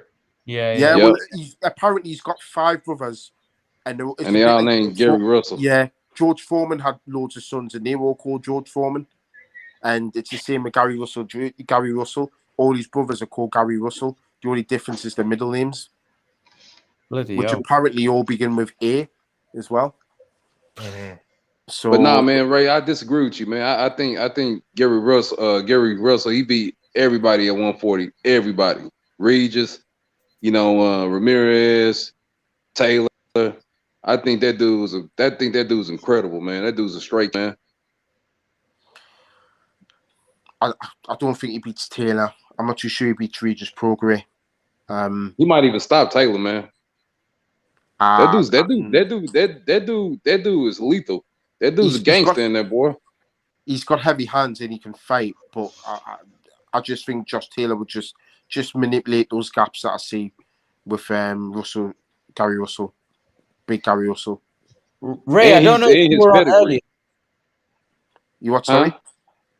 Ray, I don't know if you were on earlier. We were chopping it up about Josh Taylor, me, Steven, and we were talking about Mackay believes that Taylor would beat Crawford, and we were all, me, Gamo, and Steven was saying that we believe that Crawford would stop Taylor, and it's quite a horrible fight stylistically. And we were talking about, Taylor and stuff and how good he is. And I said that I think Taylor deserves a lot more credit than what he gets of what he's achieved. And then we started comparing Taylor to some of the old school 140s 10 years ago. And where do you stand? I know you're very high on Taylor, and Ray's been very high on Taylor from the very get-go. Even when he became world champion, I spoke to you about it. I spoke to you about him a long time ago. Yeah. So it's not like you're just saying it now because he became undisputed. We were having these discussions like when he was, I think, just a world champion when I first spoke to you on Facebook. Yeah. So where do you rate? Where do you put Pip Taylor? Like, do you think he could beat Crawford? Like, I know a lot of us don't. I don't know whether I'm being harsh by not saying that he doesn't have much chance against Crawford. Where do you put Taylor, man? If they were to fight right now, I would give the edge to Crawford. But at some point, Josh Taylor's got enough about him, and he's a sponge. He learns a lot. He develops a lot. I can see him beating Crawford in the future. I really can. I think Josh Taylor's a very special talent. I think he gives people problems because he makes adjustments in the ring, and that's a sign of a quality fighter.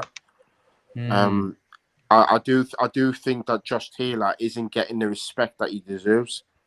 Do you think is go on, Ray? Out of all the undisputed fighters, he seems to be in the same camp as a Jermaine Taylor rather than an Usyk, and he needs to be in the Usyk because he shows a variety of skills in there. His repertoire of punches is excellent, and I can't get over those knockdowns of Ramirez. They were class. You know, and that might be to his benefit, you know, because he can't get arrogant off that, because people aren't blowing his trump, people are downplaying him and underrating him and sleeping on him, and that might play to his advantage.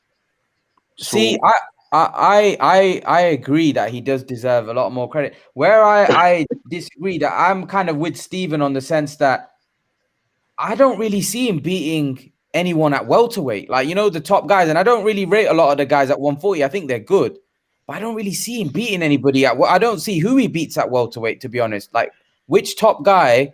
I don't know. Even some of those guys are coming towards the end, like Garcia, and I still don't know whether he beats Danny Garcia. This is what I mean. So I just don't know whether it's the division at 140 being not the strongest, or he's that good. But the way we find out is if he fights the guys at welterweight, right? Yeah. But some people don't think he's big enough for welterweight. I had Dominic Ingle say he's not really big enough for welterweight. He's not big enough to fight Crawford or to fight Errol Spence. What's your take on that? Well, Crawford's doesn't look like a big welterweight, does he? No, he doesn't. No. You know, so that's that one quash there and then. I just think the only way to find out with Josh Taylor is to put him in with somebody like Danny Garcia. You know, this is what I mean. Do you think if he loses something like that, then what happens? Do you think then it'll be like, you know, the old stuff that we get? Oh, well, he was overrated. He wasn't. Nah. I think you just go again. You know, we're talking about somebody who was undisputed at the weight class. You don't become undisputed by accident. It's not a fluke. You know, it's not like do you think that we know how the boxing fans are, Ray? They're just going to be they're going to discredit someone, and that's how it always works. But I think you're right, man. The achievement you have to give credit. You have to give credit no matter what it is. Being undisputed is no joke, eh, Ray? Yeah, you know, it's a monumental achievement, especially in the modern era. And I think Josh Taylor, perhaps he'll probably need a warm-up fight. A fight against Danny Garcia, a fight against somebody like a Sean Porter, then you look and think, okay, let's see what he can do against the big boys at the weight class. I think he can do it. I believe in him. I think he's got all the tools and ability. He just needs to be managed correctly at that weight class. But like I said, Terence Crawford's a perfect example. He didn't have the physical advantages, size, strength. People doubted him, but he's correct me if I'm wrong. He stopped everyone he's faced at welterweight. Yeah. So, he's battered everybody. Yeah. Albeit they've not been the most elite opponents, but for somebody who seemed to be small at the weight, that's quite an exceptional stat to stop everybody that he faced. What do you think, Mike? What do you think about Josh Taylor? Crawford? He's gonna come to Mike. I think he is being underrated a little bit, man. First of all, I don't agree that I think he's a huge 140. He's massive, bro. Like I think that he could take that size, go to 147 and hold his own for sure. But who does he beat though, Mike? Who does he beat at 147? That's what's tough, because there's a lot of good guys at 147. So no, but put yourself, okay. I'm saying you're thinking into your crystal ball, right? I'm putting Taylor against Danny Garcia, Taylor against Sean Porter, Taylor against Errol Spence, Crawford, Boots Ennis, Virgil Ortiz, right? Mikey Garcia, right?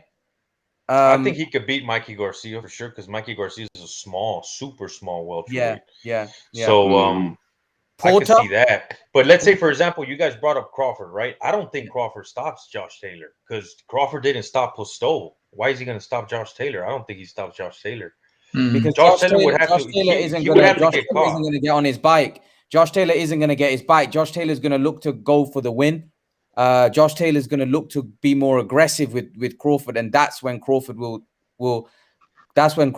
start putting it on him. I believe. I don't think Postal went to survive in that fight. You know, Crawford versus Postle fight. Crawford Was on his bicycle when he was fighting Postle. I didn't remember Postle being on the back foot. No, but Postal got battered in that fight. Oh yeah. He did. Yeah, Crawford had a great game plan, but I don't think Postle was on his bike.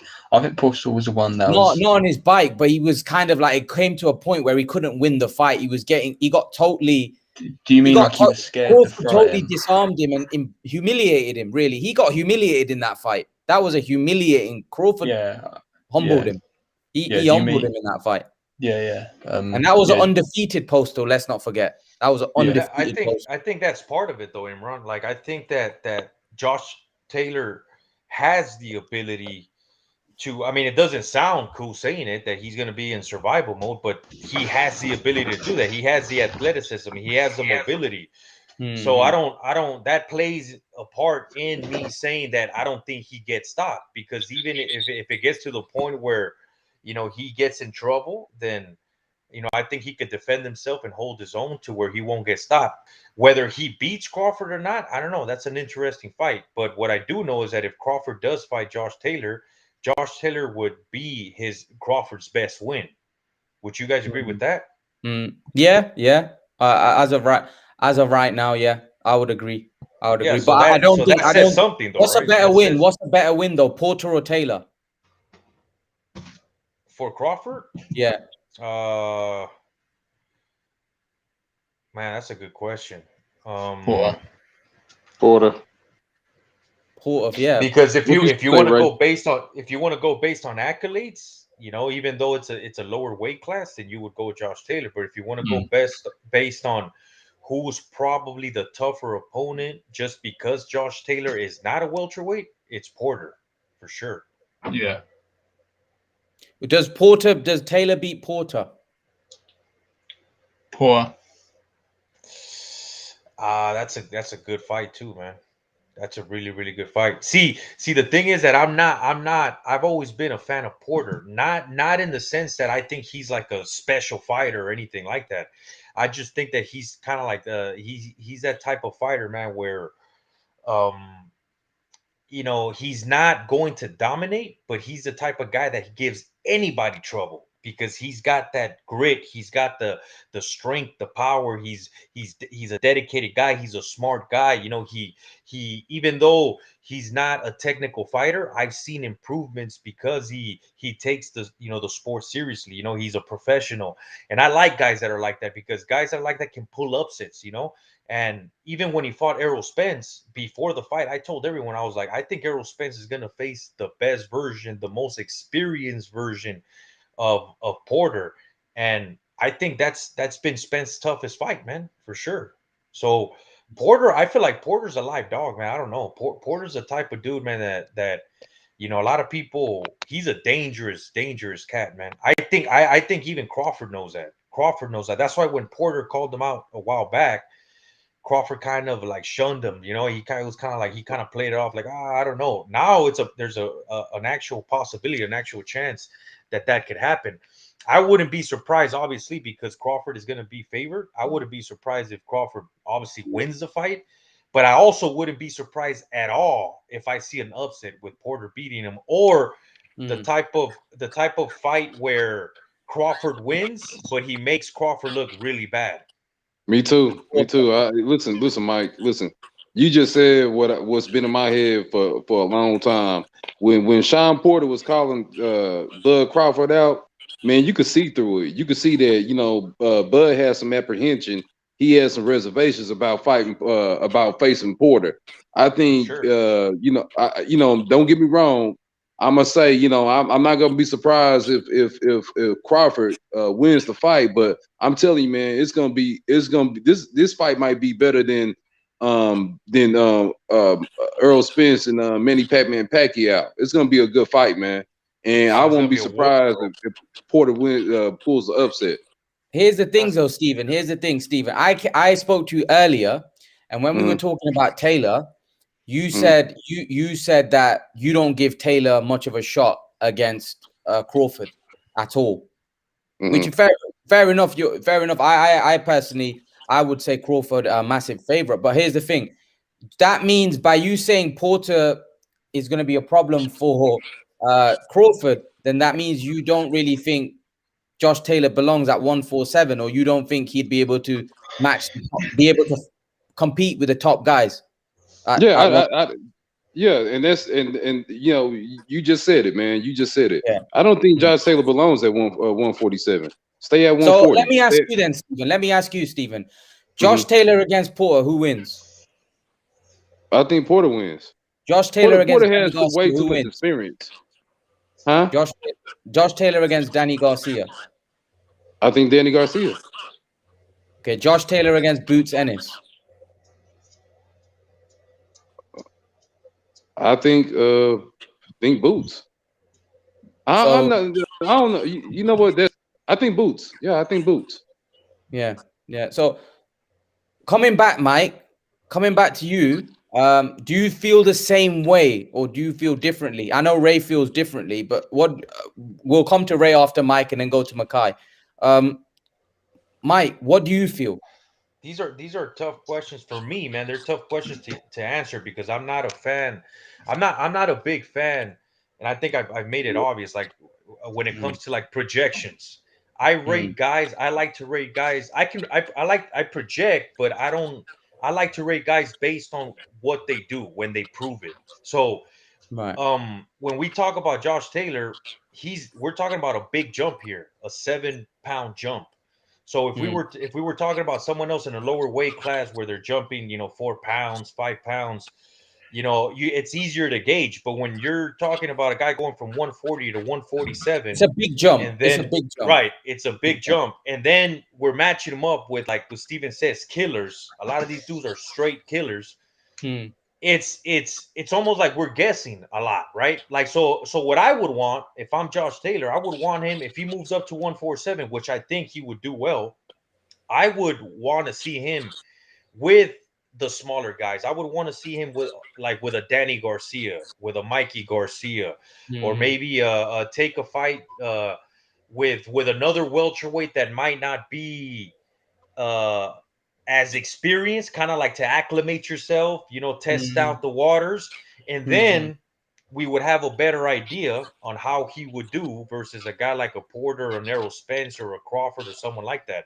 Because at this point, I just kind of feel that we're just guessing, and it's not even like I could guess and I could be right, but I might be. It would just be like a guess. It wouldn't really be an actual based on an analysis. You know what I mean? I'm really just kind of flipping a coin here. So So it's.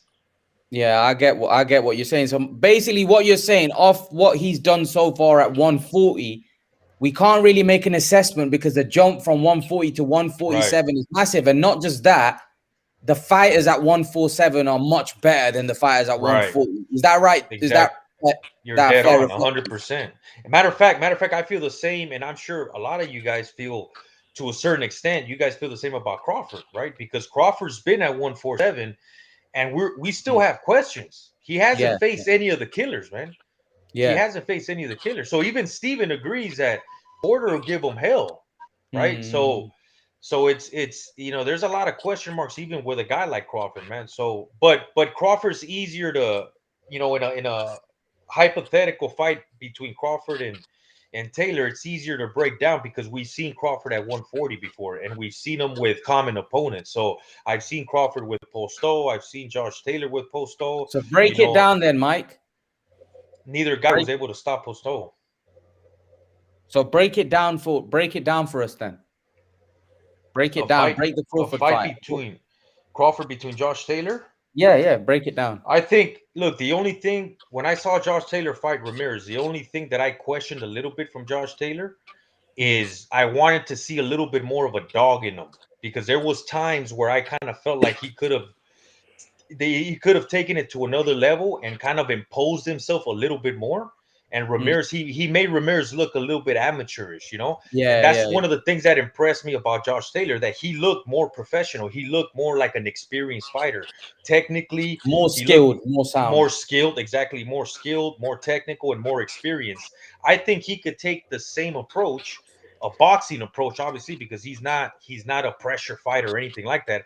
I think he could take that into a Crawford fight And I think we've seen even in the past, because even if you look at Crawford's resume, it's not like he stops every single dude. We've seen him. Look, check this out, man. He fought Benavidez, right? I don't know if you guys know this, but Benavidez, once upon a time, he was viewed as a top prospect. Like he had a great amateur, right? But before he got shot in the leg, bro. He was shot in the leg, and he's been having trouble. He was an inactive fighter, and Crawford barely stopped him, dude, in the 12th round. Barely stopped him in the 12th round. Right, exactly. Benavidez can crack. But Benavidez, bro, that's not even a 90%, 80% version of his potential, bro. That wasn't just a shot fighter in terms, literally shot in his leg, but it's a guy who wasn't even active, bro. He had no winning streaks. He had no momentum going into the fight. They just picked him out the blue, and they're like, all right, let's make this fight happen. So I feel that if you show some grit against Crawford, right, and you push back on Crawford, you can avoid getting knocked out. When he smells vulnerability, that's when he becomes a killer. But I feel like Josh Taylor, he has the physical size, bro. This guy's 5'10", a solid 5'10". You look at his shoulders, you look at his whole physical structure, his body. He's a big dude, man. He's a big, solid 140. Crawford is not a big 147. So I could see a very competitive boxing match between both of them. And if Josh Taylor is able to avoid a big shot, a game-changing shot from Crawford, I think that fight would be way more competitive than what people think. Fair enough. Before I go to Ray, young billionaire. You there? Young billionaire, you there? Oh, I don't know. He's there. But Ray. Yeah. Did you hear Mike there? Yeah, I did. Yeah. What did you make of what he said? He's got some points. He's got some points that I agree with. Regarding Crawford getting backed up, and also he made some good points about Benavidez. I think there's some short memories.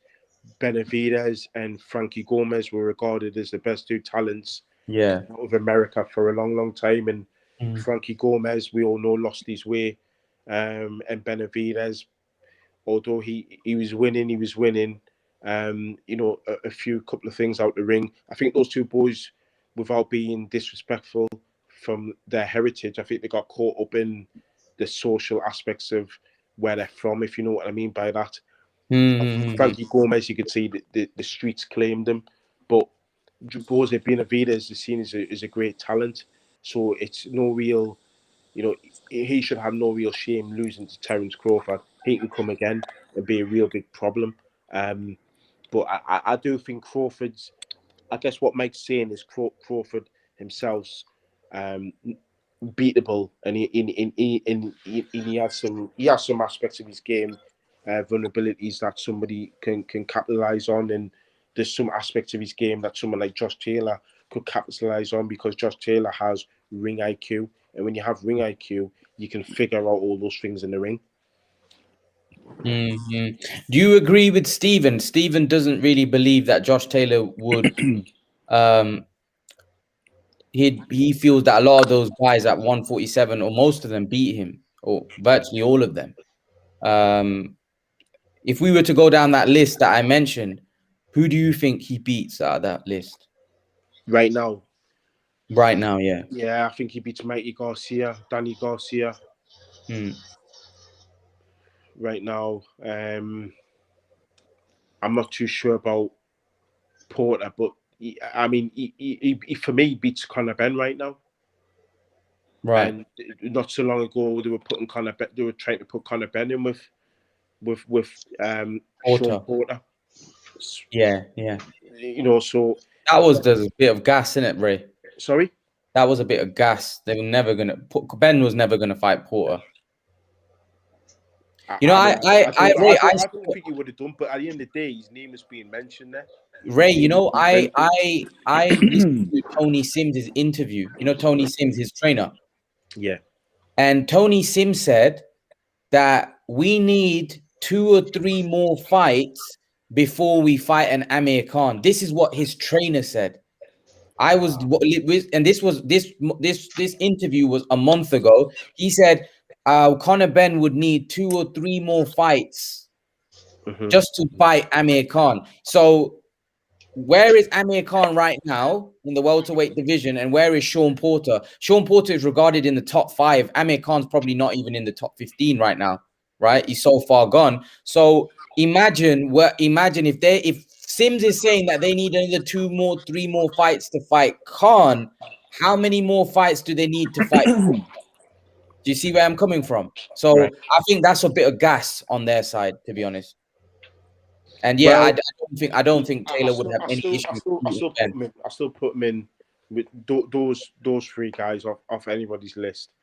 I would be very confident Josh Taylor beats.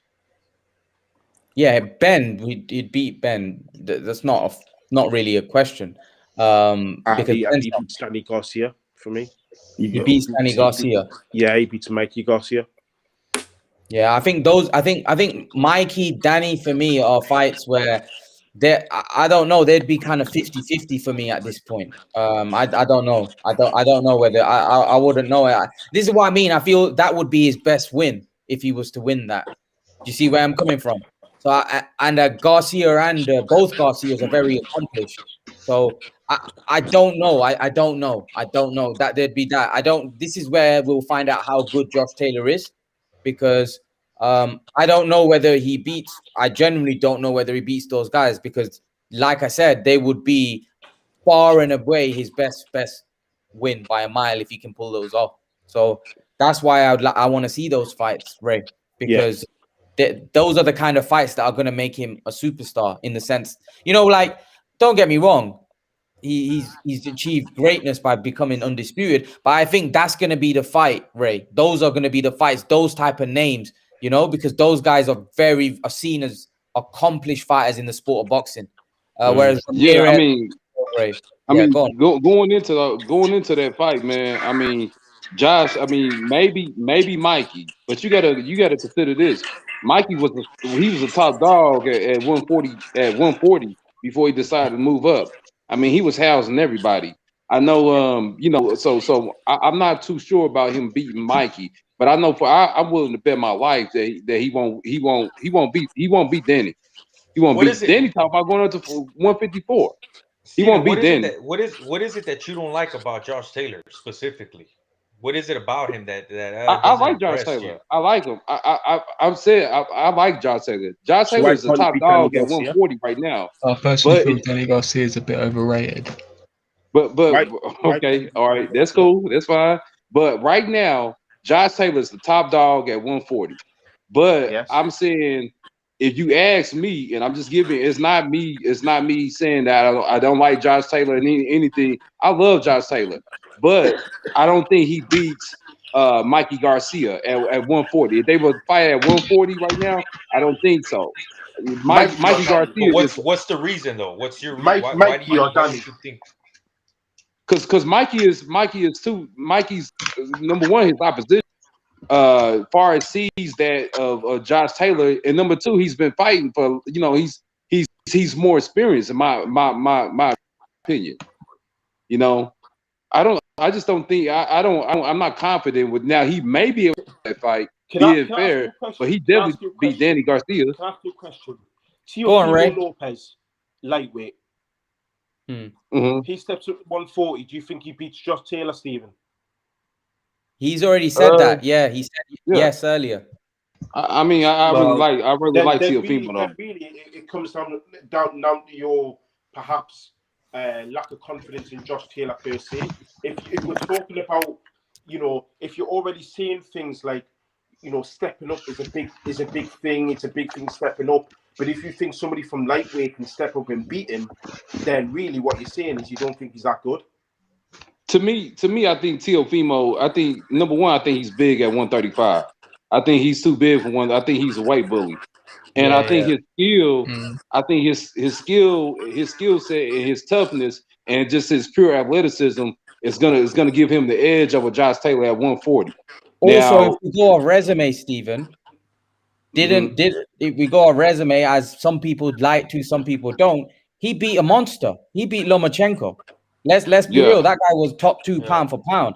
You know, so that has to be taken into it. Lomachenko is a beast. You know, so that win against that credible of a fighter, you know, Teofimo's a real deal, man. He's a problem. I don't know whether especially at that age. Over the point that I'm making, because initially what Stephen was saying was, initially he thinks the weight jump's too much. And Mike stressed that it's £7. It is a big jump. Here's the thing, Ray. I don't think the jump from 135 to 140 is that big. £5 and comfortably beat the undisputed champion, yet the undisputed champion doesn't have any great hope if he moves up a weight class. Here's the thing, Ray. Here's the thing. You know what Keith Thurman used to say a lot. Something that welterweight being the weight. You hit a wall, Ray. You hit a wall. Very few fighters can move up and be successful. Yeah, I know that, but Terence Crawford had success there, and he's not very big. He's had success against the opposition he's been in. We don't know that yet. We don't know. Teofimo's gonna be fine at 140, man. He's already said many times that that's his weight class. That he's actually gonna perform better at 140 just based on his body and how he feels at 135.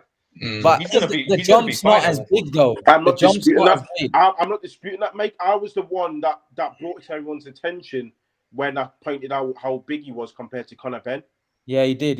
Yeah. So I'm not disputing that he's a big lad. I'm just disputing the argument about the actual weight classes. And to be honest with you, I mean, Teofimo really needs to be fighting at 140. Now, you asked me he does, because I don't think he can make 135 safely anymore, to be honest. Yeah. But now you was to ask me if Gervonta could be. Too many people are sleeping on Josh Taylor. That's my point. Yeah. So Ray, you don't think if they fought today, Ray, you don't think Teofimo beats Josh Taylor? No. I mean, I'll be honest with you, Mike. I often lose sleep at night with that fight because that fight can go either way. But if you're asking me right now, I just if you with the Lopez Lomachenko fight, Lopez was winning the first half of that fight, and then Lomachenko took over once he found his rhythm. Josh Taylor finds his rhythm earlier in fights. He doesn't allow people to win the first half of the fight. And he's a lot bigger than Loma. And if you look he's at a lot bigger. That's the difference. If you look at that fight against Nakatani, Lopez was getting hit with right hands for fun. If Josh Taylor can figure that out, he'll capitalize on that. And I keep going back to his ring IQ. I think the general consensus from you guys is you're not giving him enough credit for his ring IQ. And how many times have you heard Uncle Roger Mayweather say skills what wins fights? And correct me if I'm wrong, but that comes down to ring IQ. So his ring IQ puts him up there. He's got more. He doesn't have any power, as much power as Lopez, but he has more ring IQ than Lopez. And that's hard. That's hard to determine that because Lopez just beat Lomachenko, man, whose ring IQ is on another level. That was Loma's game. He gave away the second half of the fight. And I've also explained that he couldn't make those adjustments. Was that because did he give that up though? Did he give that up because he gave that up because he didn't do anything, or did he not do anything because Lopez was stopping him from doing it? It's a bit like Lee Wood and Kanzu, right? Like Lee Wood was big and strong. It was just a silly game plan. It was just a silly game plan from Loma. I'm not sure. So that's a completely different comparison, Imran. The better analogy to give is a bit like De La Hoya versus Floyd Mayweather, where De La Hoya was winning most of the early rounds, and then Mayweather took over. A lot of people felt De La Hoya won that fight, though. That was a very close fight. And a lot of people thought Lomachenko Lopez was a draw. That was I think you, most you know people what had, it is, man. had With the Loma fight, man, I feel looking. like that was one of those fights where I think that the moment the fight ended, Loma was thinking, "Man, I wish we could just start this fight all over again, Yeah, or we yeah, could yeah. run it 50 back." rounds, yeah. Because I If that was think a 15 he round fight, just Lomachenko would have won. yeah, it's because Loma he took too long to pull the trigger, man. He took too long Exactly. to pull the trigger. I'm going to So say Look, what are we this. saying and though? Ray, what are we that was saying because though? of Teofimo, though. We have to give credit to Teofimo because I think the difference in that fight was the power. Teofimo, what I liked about Teofimo Lopez is the moment the fight started, he established his physical presence and his power right away. And when he was hitting Lomachenko, even though it was at the body and the shoulders, whatever it was, you could tell it was obvious that Lomachenko was feeling it. And as the rounds went on, Lomachenko was trying to kind of adapt to it. He was probably even trying to wait and see if Teofimo would start to tire a little bit, so that the power would start to kind of decrease a little bit. But at that point, he was losing rounds, and when he finally decided to kind of like step up, it was too late. That's what happened with Lomachenko. It was too late. So he was figuring things out, but he figured things out a little bit too late. But here's another thing though. If you guys remember in the second part of the fight, what Ray said is true, right? Lomachenko did win most of the rounds in the second part of the fight, but he took some big ass fucking shots, bro, in the second part. And that's the risk that Lomachenko wasn't willing to take in the first half of the fight. Exactly, mate. Exactly.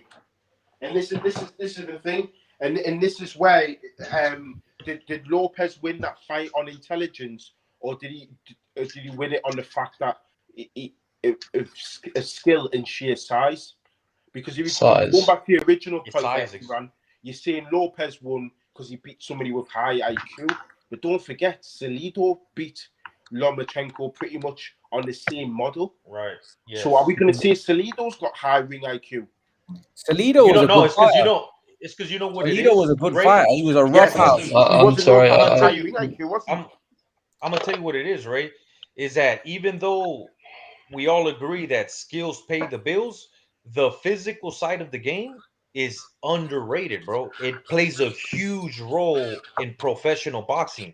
That's why when you see guys in the Olympics and when they transition to professional boxing, where it's more physical, where power comes into play, it changes the game completely for a lot of guys.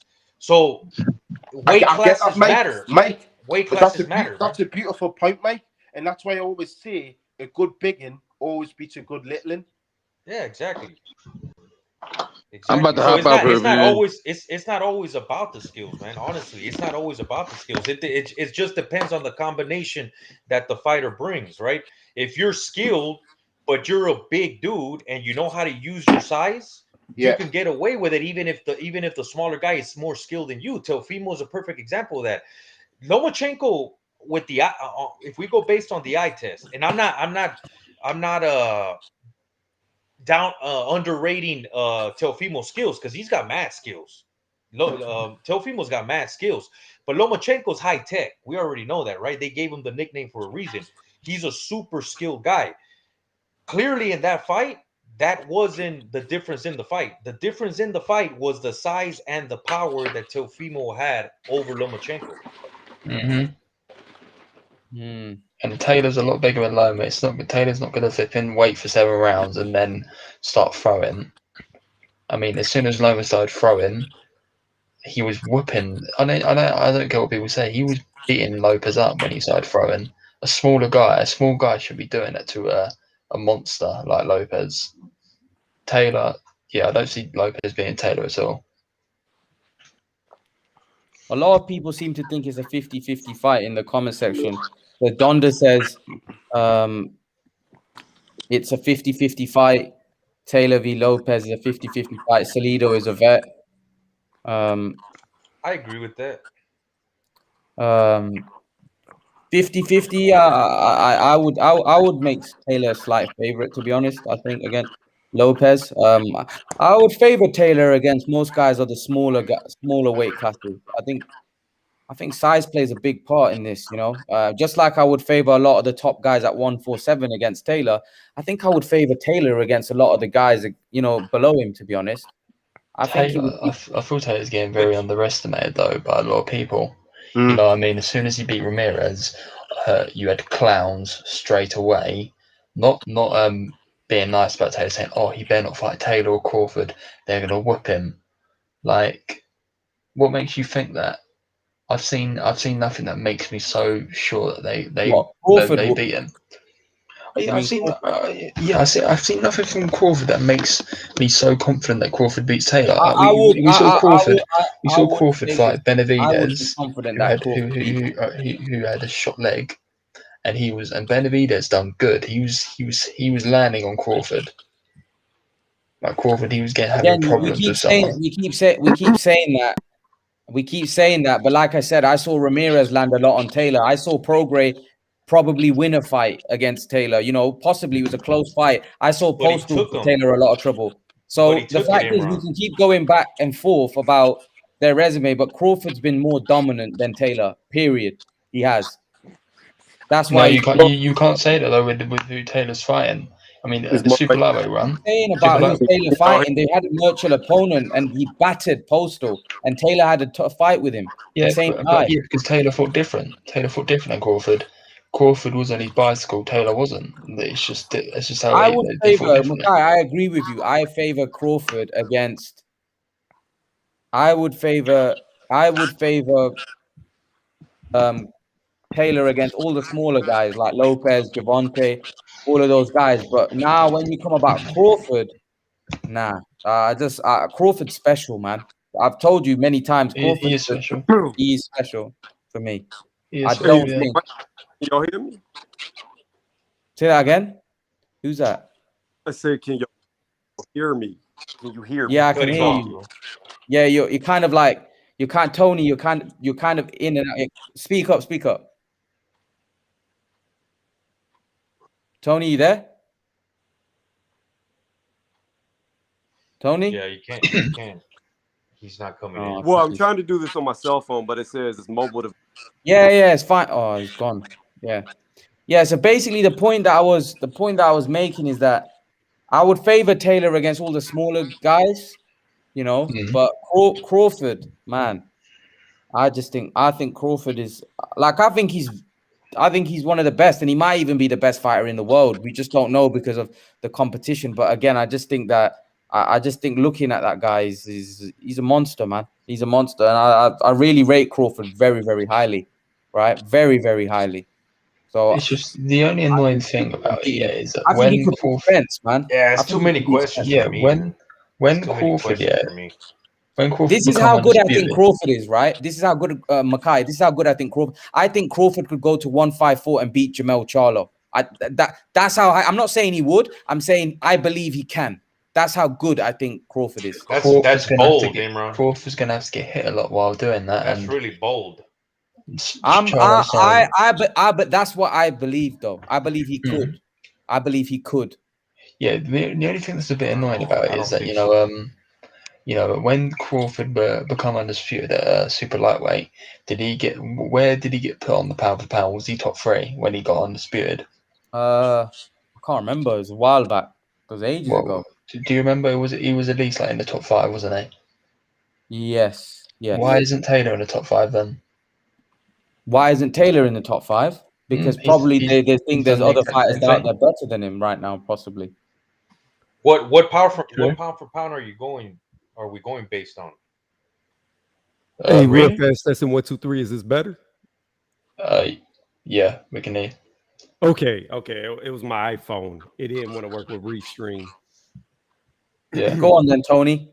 Yeah, so Teo moving up. I heard y'all talk about Crawford and Taylor and Teo and Taylor. Yeah. So yeah. First time listener, first time jumping on your panel. But I want to say this. No. There's no way in hell that Teofimo Lopez could even compete with Josh Taylor. Wow. He doesn't have the defense, and I sure as hell do not believe he hits as hard as Regis. And Josh Taylor got into a dogfight with Regis Prograis. So if Regis couldn't put Taylor away, there's no way in hell Teo's going to be able to do it. And Teo, he has no defense. Again, his defense is like a cheese grater. It's just got holes all in it. And I'm going to point to some facts, and y'all can agree or disagree with me. Number one, in the Nakatani fight, he got beat up so bad in that fight that he was crying after the fight, and he said, "I'll never fight another tall fighter again." Now, mind you, Josh Taylor is only 1 inch shorter than Nakatani at 5'10". Okay, moving past told them that. boys the Nakatani fight, but they weren't listening. Was that? I told them that just Teofimo Lopez was getting hit with right hands all the time by Nakatani. Well, it's not just that. So check this out. 2 more fights I'm going to give you examples of. Even in the Richard Comey fight, as short as it lasted, right? Richard Comey was piecing him up before he got knocked out. Now, it didn't go long, but you could still see the defensive flaws early in that fight at the beginning when both guys are fresh. Then you go to the Lomachenko fight, all right? I personally had it a draw. I gave Lomachenko the 2nd round. I gave Teofimo Lopez the 12th round. And I had 1, 3, 4, 5, 6 for Teo, 7, 8, 9, 10, 11 for Loma. I had it a draw, but I could understand somebody giving the fight to Teo depending on how you do the 2nd round. No problem with Teo winning. But my point is this. When in the 7th round, once it began, when Lomachenko let his hands go, Teo got hit by every fucking punch. Thank you. Yes. That's what I've been saying. He was getting whooped by a smaller guy. He was. And the thing about Taylor is, as big as Teo looks next to the 135 guys, if Taylor stands next to Teo in that ring, he is going to dwarf him. Teo is going to look like Lomachenko next to Josh Taylor. I promise you.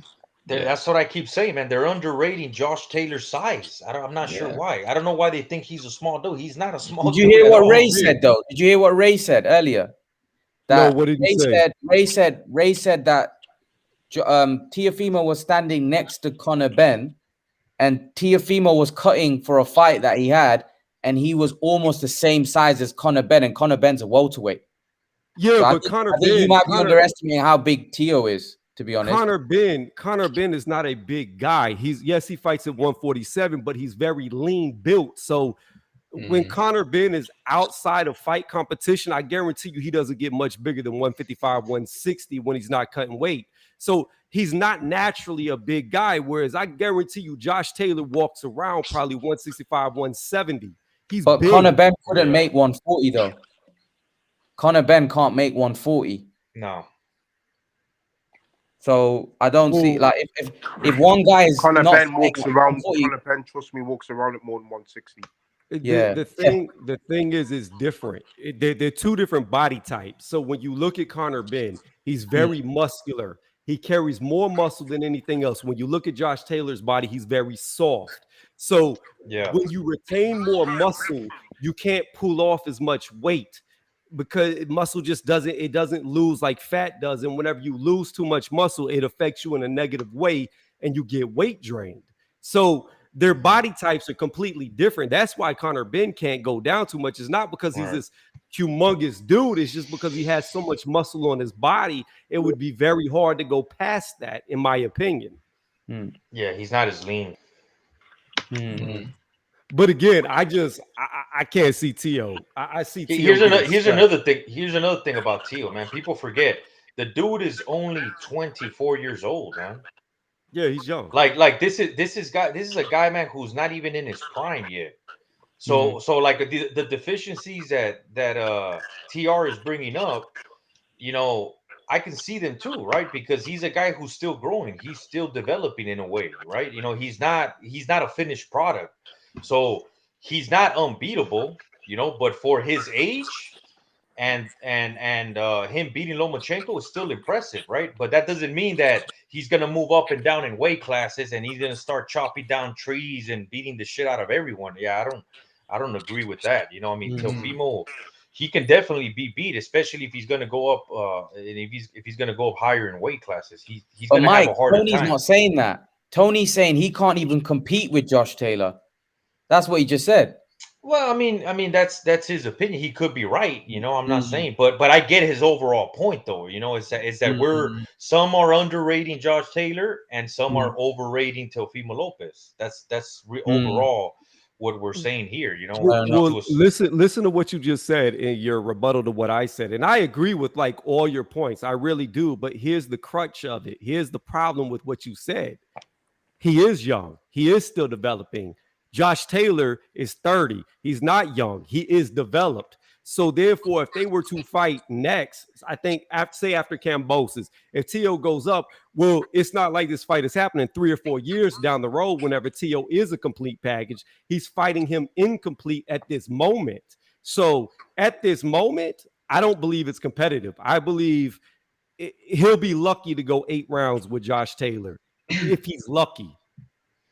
Yeah, no, I mean, but that's it wasn't even like my response wasn't even a rebuttal. I was just basically saying I was agreeing with you. The only difference between me and you and what you're saying is that you're saying it's a complete annihilation. I'm saying that I agree with you that Taylor, I'm pretty sure a lot of people here, Ray probably does too, because I know he rates Taylor high. He would probably agree as well that Josh Taylor could definitely beat Teofimo Lopez because he's taking that challenge and moving up. You're saying it's an annihilation. There's no contest. No, That's the only difference between us. Mike, I would say that I even said to you that I think Taylor would beat anyone below him. I don't think he so beats that's what I'm saying. So you agree 147. too. That's what I'm saying. So we all agree. But here's the thing. There's no way I think Taylor's not knocked anybody out at world level. So now we're starting to say that he's going to do something to a guy that's proved. Let's be honest, Teofimo is accomplished as well. He's a good fighter. He's proven. So for me, for going off what Lopez has done, right, and going off what Taylor's done so far, I just don't see how he knocks Teofimo out. Going off the fights, I believe Teofimo would beat a lot of the guys that Taylor beat as well. He might not be the hardest puncher he's fought though. Hey, I mean, Lopez hasn't seen nothing like Taylor.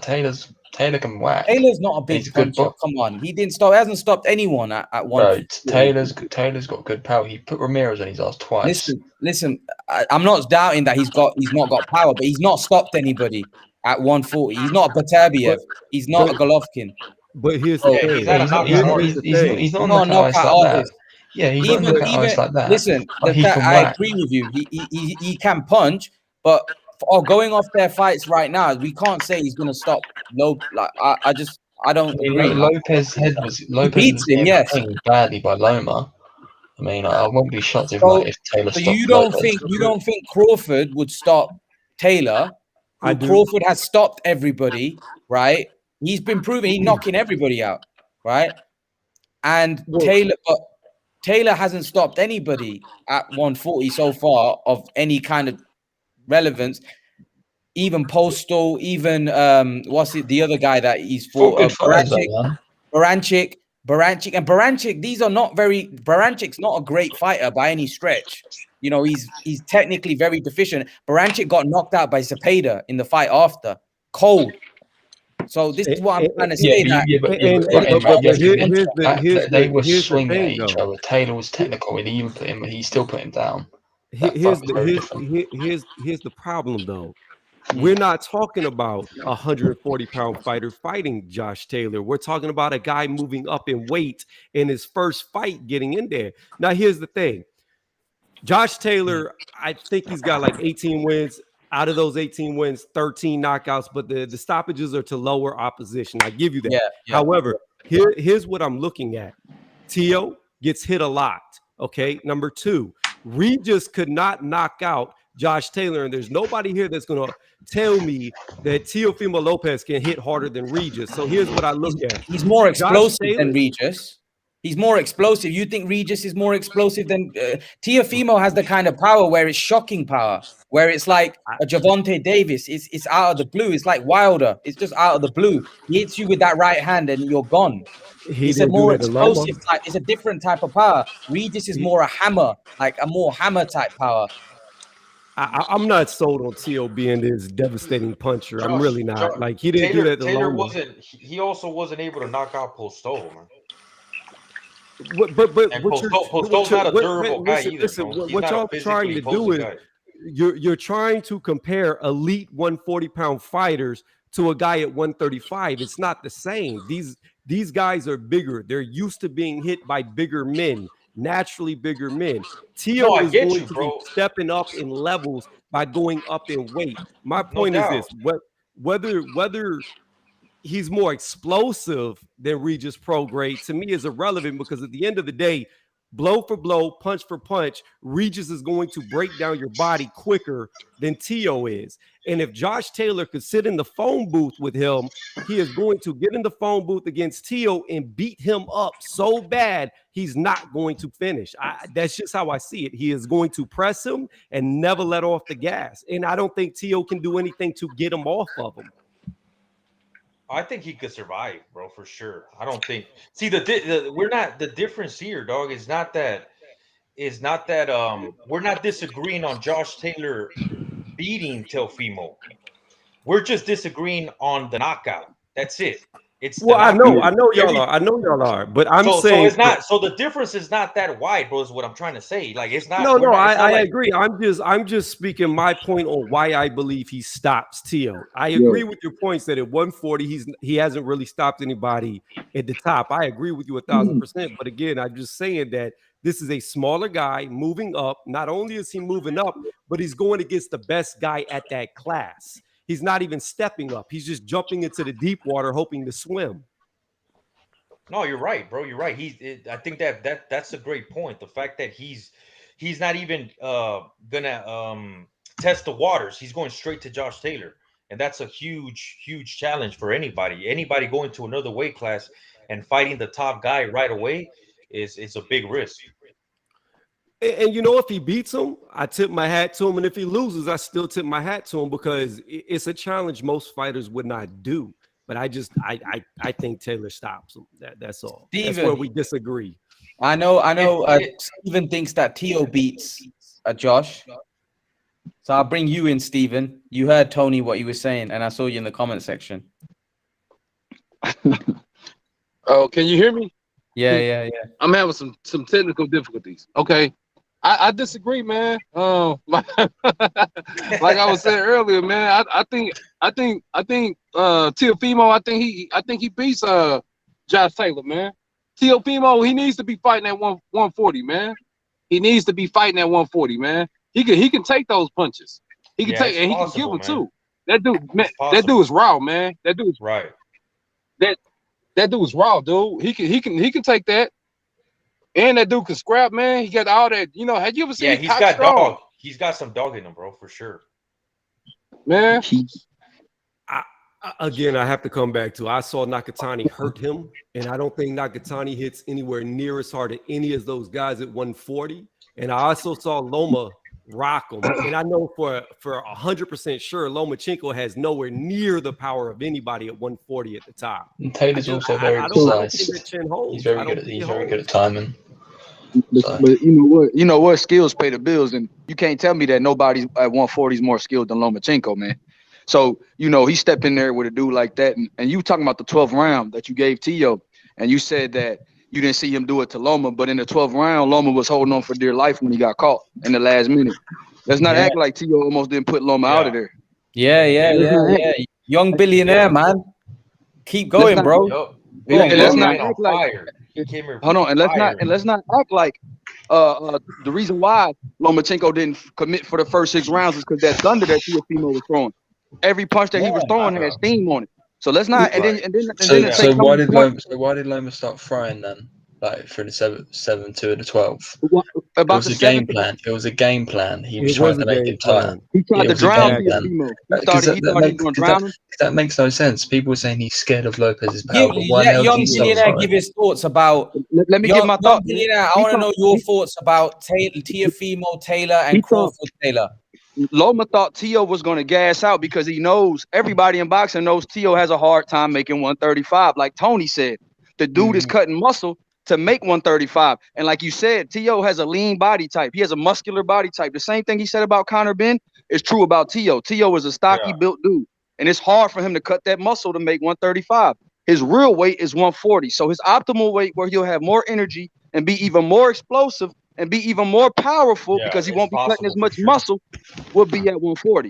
So yeah, that dude will kill him, man. He'll kill him, man. Go ahead. Killer. So it's disrespectful, bro, to come on here and act like Tio will get knocked out in 8 rounds. Come on, man. Yeah, that's why I disagree with it. I agree with Tony. I think he does. Like I can see you having Taylor winning, but to say he'll get knocked out, come on, man. Yeah, Hogwash, bro. That's so bold.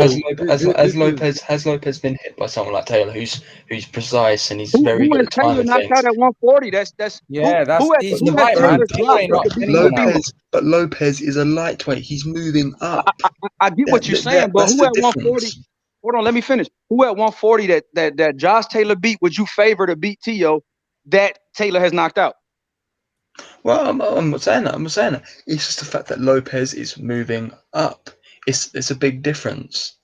Taylor does hit hard. It's Taylor's 5 pounds though.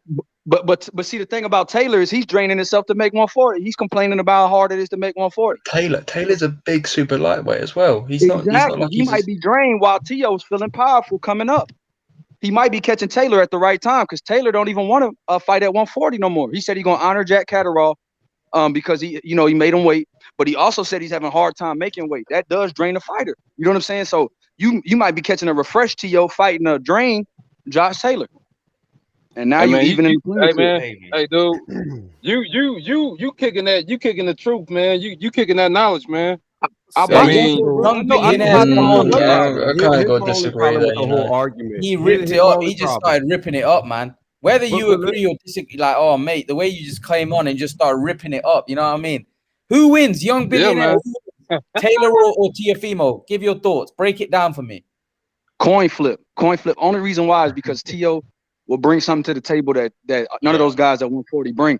Because you got to understand that the advantage to beating these bigger guys is speed, and Tio has that. Tio has extreme explosion, and like when we talk about punching power, the thing about punching power is that he can see Regis' punches. The ones that hurt are the ones you don't see. When people box, the ones they get knocked out with is the ones they don't see. Regis is a lot more, a lot more slow.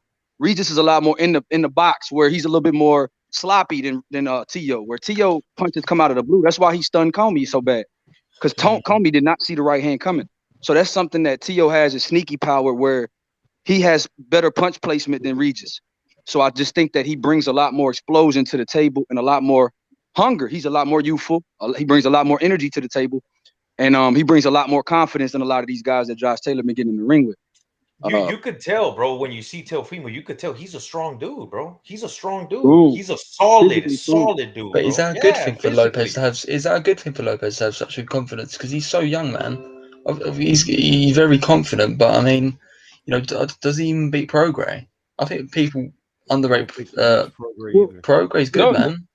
Don't get me wrong, man. Don't get me wrong. I think, man, the perception has been, that, I don't like Josh Taylor. It's not that I don't like Josh Taylor. I'm just saying, when you're looking at Teofimo is a rare breed, man. That dude is a straight. He's a freak of nature, man. You can look at that, like Mike was saying. You can look at that dude and tell that dude's cock strong, man. That dude's cock strong. Yeah. I mean, that dude, and he can scrap, and his skill. He got skills to pay the bills. I don't know, man. I don't know. I'm not gonna say that Josh Taylor, wins or he loses. It's a coin flip in my opinion too. But I'm just saying, Teofimo, if he can get his head straight, that dude, he could be a world beater. He could take over the world, man. Yeah, Tio's definitely not talking to him. Yeah, obviously people. I'm gonna throw this out there. Right now. I said it right here that you're all are going to see after the second or third round that the fight happens. Tio is going to have no fight left in him. He's going to be in survival mode. Facts. And he's going to be getting beat up the whole fight. Now, here's the thing: Teofimo Lopez has extremely fast hands and quick explosion. I give you that. But what he doesn't have is fast feet. He's very slow at his moving around the ring. He is extremely slow. On top of that, you can't sit here and say that Loma was scared of him in the first 6 rounds when the dude was landing less than 12 punches every single round. He wasn't even hitting Lomachenko in the first 6 rounds. Literally, he was missing 90% of his shots. Like, so you can't say this guy's got this devastating power, but he's not landing. No, the fact of the matter is Loma gave the fight away because he wasn't throwing back. Now, you could either choose to believe that the shoulder is the reason why he didn't throw back. You could believe that it was a game plan. I agree with dude up top. I can't read your name. It says an M. I agree with him. I think it was a tactically wrong fought fight. I think the game plan was let Tio throw everything at you, evade him, and then the last 6 rounds you're gonna blow him out the water. And my man, people overrate that win. People overrating that win. TR, Hey, It was the hey, power, so why dog. was his corner asking Loma to step it up? Why were they like, yo, man, what's wrong with you? We didn't discuss this. Why are you not throwing? People are If, overrating that He win said hard. my if that was, shoulder. hey, if that He was the said my plan, shoulder. yeah, He said my but shoulder in the hey, corner. yeah, but he didn't tell his training He staff did. was like, why aren't you? But okay, if his power wasn't bothering him, and you were saying that, okay, Tio only landed 12 punches around or whatever. Well, what was Less Loma than. landing? No We punches don't. around. No, That's he the was point. thrown. That's I the don't point even I'm think trying to Lopez make. even landed But anything Loma why really. wasn't was letting he his keeping? hands go. What did But the But this Lopez? is thing my that you thing, miss Tony. is, In the but third young round, when he billionaire, got listen hit to with a this, body and I'm gonna shot let and got you lifted talk. off the I'm gonna let ground. you talk. Speak one at a time. Speak one at a time. Young billionaire, you made this comment. You said Loma's corner was telling him to step it up. And when they did that, there are recordings of it where you can see it on camera. Loma tells them right then in the corner, like the second or third round, my shoulder is hurt. My shoulder hurts. So that right there, you hear him saying it in the corner when they're telling him to step it up. He's telling you that his shoulder is hurting early in the fight. So Tony, so his shoulder got better in the second part of the fight? I'm not saying that. I'm not saying that. What I'm saying is we know he had shoulder surgery. Number one, we know that's a fact. We know it happened. Number two, we now have footage, evidence of him telling his corner that his shoulder was hurt during the fight. So I would lean towards that his shoulder was probably messed up.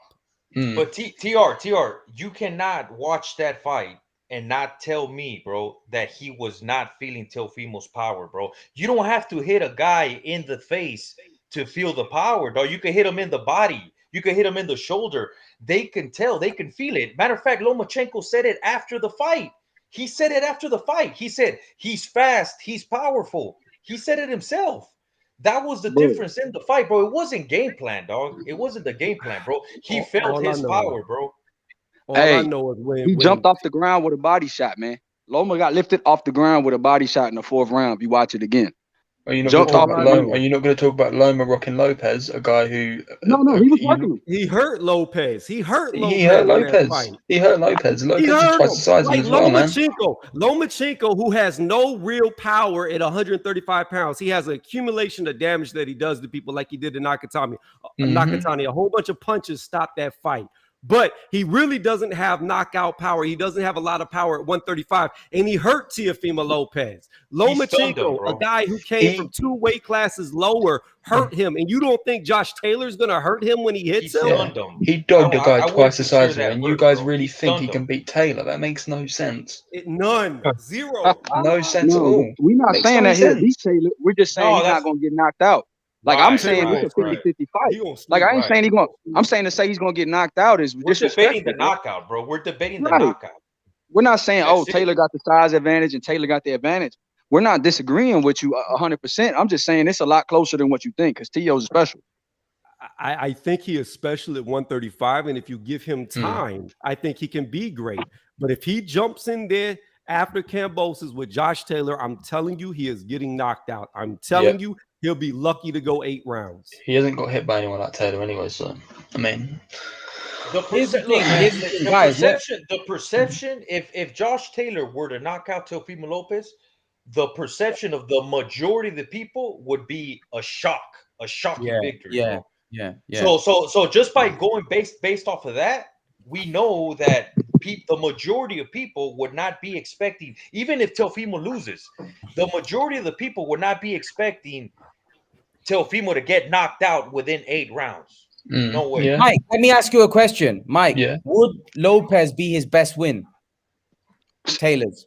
That's what I was going to bring up earlier. I was gonna pose that question because for Lopez, I mean, obviously he has a size advantage over Lomachenko. So if we're going to consider the fact that Josh Taylor is a big ass dude, and some of the guys here in the panel think Josh Taylor will knock Lopez out, then it would probably be his best win for sure.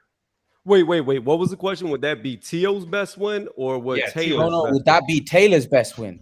By far. Oh no, Taylor. No. Taylor, my bad. Ramirez is a much better win. I thought you said Taylor. You think Ramirez is better than Tio? For me to answer that, we'd have to see Lopez fight someone else before Taylor at 140, like fight Ramirez or someone. So then we can see if Lopez. One sec, Makai. You think Ramirez, who's not technically very sound, very, very technically poor, in that fight that I saw against Taylor. He was throwing wild shots, made to look quite amateurish, right? Mm-hmm. You really think I think Teofimo's a lot more technically sound than him. I disagree, because at the end of the day, it's a little guy coming up to fight the bigger man. You guys are really hyping Lopez up now at 140. Therefore, I will not. I cannot give Josh Taylor the same amount of credit as being a unified champion in his own weight class. If Teo comes up there and it goes the way that I think it's going to go, and he just runs them over like I think he is, then it's just going to prove that he wasn't ready for 140. So therefore, if he wasn't ready, how is that a better win than a guy who was the unified champion at the same division in Ramirez? Hey, can I pose this question, guys? Mm-hmm. What if Teo pulled off the upset and he has Lomachenko and Josh Taylor on his resume? What does that say about Teo? Number 2 pound for pound. You gotta put him then that means we underestimated him, but we just don't think it yet. Here's the thing, young billionaire. Let me say something real quick. To say that, you know, if Gervonta Tank Davis, if he can go and campaign at 140 and be a bigger fighter, and you don't think Teofimo got a shot against Josh Taylor? You don't think Teofimo? Oh, come on. Well, I mean, that was against Barrios. I'm just saying. I mean, yeah, it was still impressive, but come on, you can't compare Barrios to Taylor, man. You can't compare those two. What I'm saying is that Tank is what? How tall is Tank? 5'5". 5'5". Yeah, he's tiny, man. I'm trying to tell you, man. I know that you find it absolutely incredulous what we saying, because you made the comment. You said we really hype him up. You right, man. I mean, Teofimo got the goods, man. If that dude can keep his head straight, if he can keep his father out of his business and stay on the road, man, that dude is incredible, man. Hey, ST, you brought up Mario Barrios. You do realize that he started off boxing smaller than Tank Davis at 122 pounds, right? You do realize at 140 he's beat nobody, right? I do. I do understand that, but I also understand too that Barrios, he just wasn't no sucker. He was big, though. He was huge, man. He was 5'11". He was huge. Davis looked like a midget in there in comparison. Yeah. Davis looks like a midget to everyone, Emran. You don't think but Barrios looks huge, even for 140. He was huge. Oh yeah, no, it was an impressive win. It was definitely an impressive win. He's tall. Definitely an impressive win. Yeah, but tall, that's a big advantage. He's taller than Taylor. Barrios is taller than Taylor. He's not better than Taylor. Being tall, hold on. Being tall doesn't make you big. Being tall does not make you big. Carrying. No, hold on, ST. Carrying weight is what makes you big. The mass is what makes you big. You can be tall and lanky.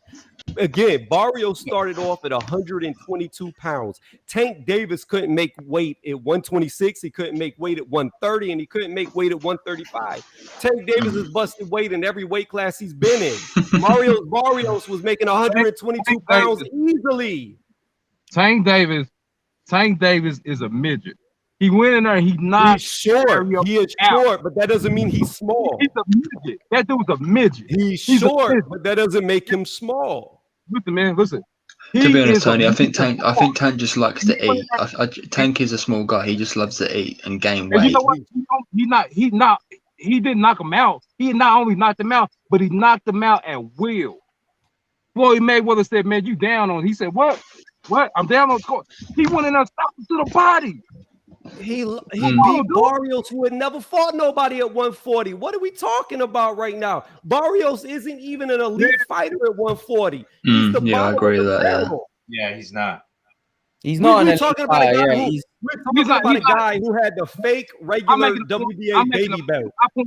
My point is that if Gervonta Tank Davis, no matter who if he fought a journeyman at 140, it's still an incredible feat. So you don't think Teofimo can go and give Josh Taylor one for his money? No, because Barrios isn't elite. Josh Taylor is. And it's Teofimo, is he elite? Yes, at 135. Okay, so now we getting somewhere. Okay, so I've already said that. So would you say no? Hold on, wait a minute. Would you say that Teofimo's been struggling to make 135? According to him, he has. according to my eyeballs, he has, man. Word up.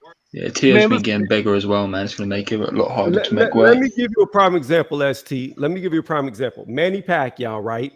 He had went 7 divisions straight and pretty much, hold on, stop. Just listen to what I'm about to say. Manny Pacquiao went 7 divisions straight all the way to 140, and he was stopping everybody he fought.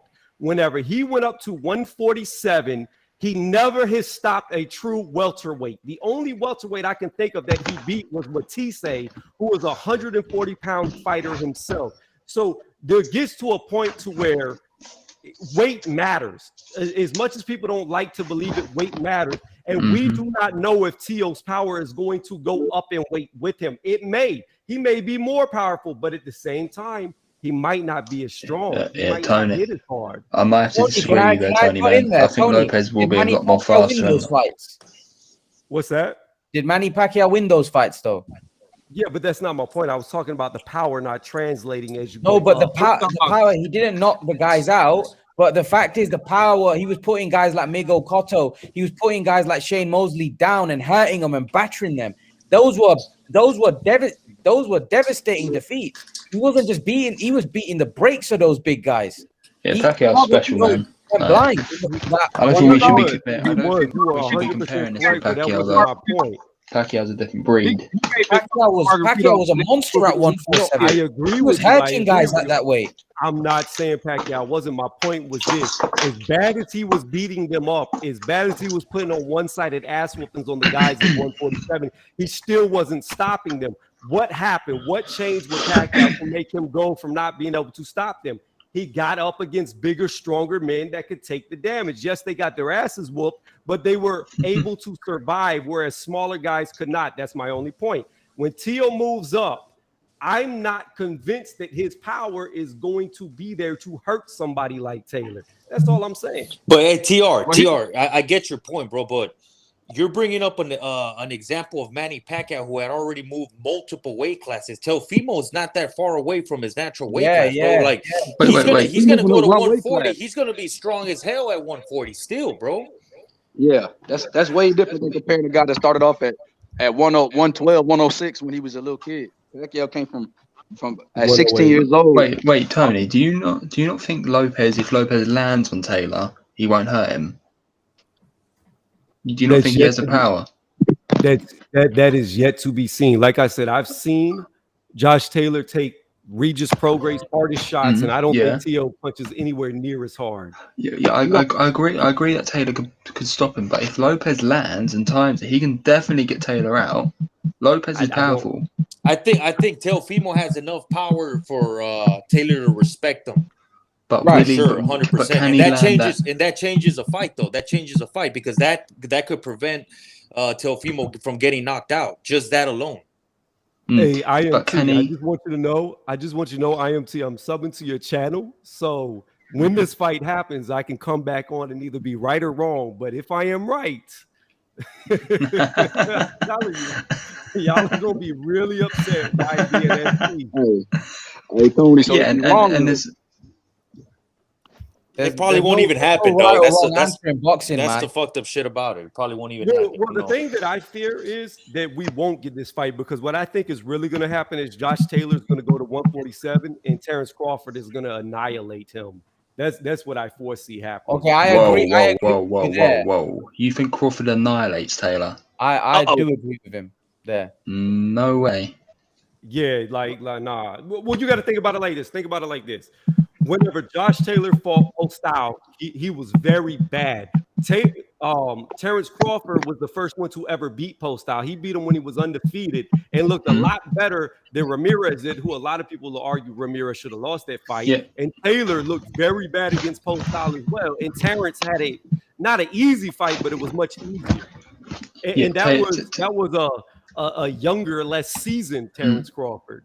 Yeah, Taylor, he fought a lot different than Crawford did. Crawford, he was more like using his feet and all that. Taylor's not like that. But if we're talking about when Taylor and Crawford fight, we talked about that, and I mean, I can talk about that when the run at super lightweight. I've said it many times, but obviously not to you.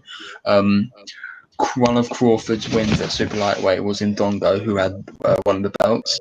Crawford got him out there like inside 3, and then Prograis fought in Dongo. Yeah, and then Prograis fought in Dongo and took him out in 2 rounds, and Taylor beat Prograis. That just proves the level of competition at super lightweight with Taylor and Crawford. It's a lot different. Taylor's is a lot more tougher, I think.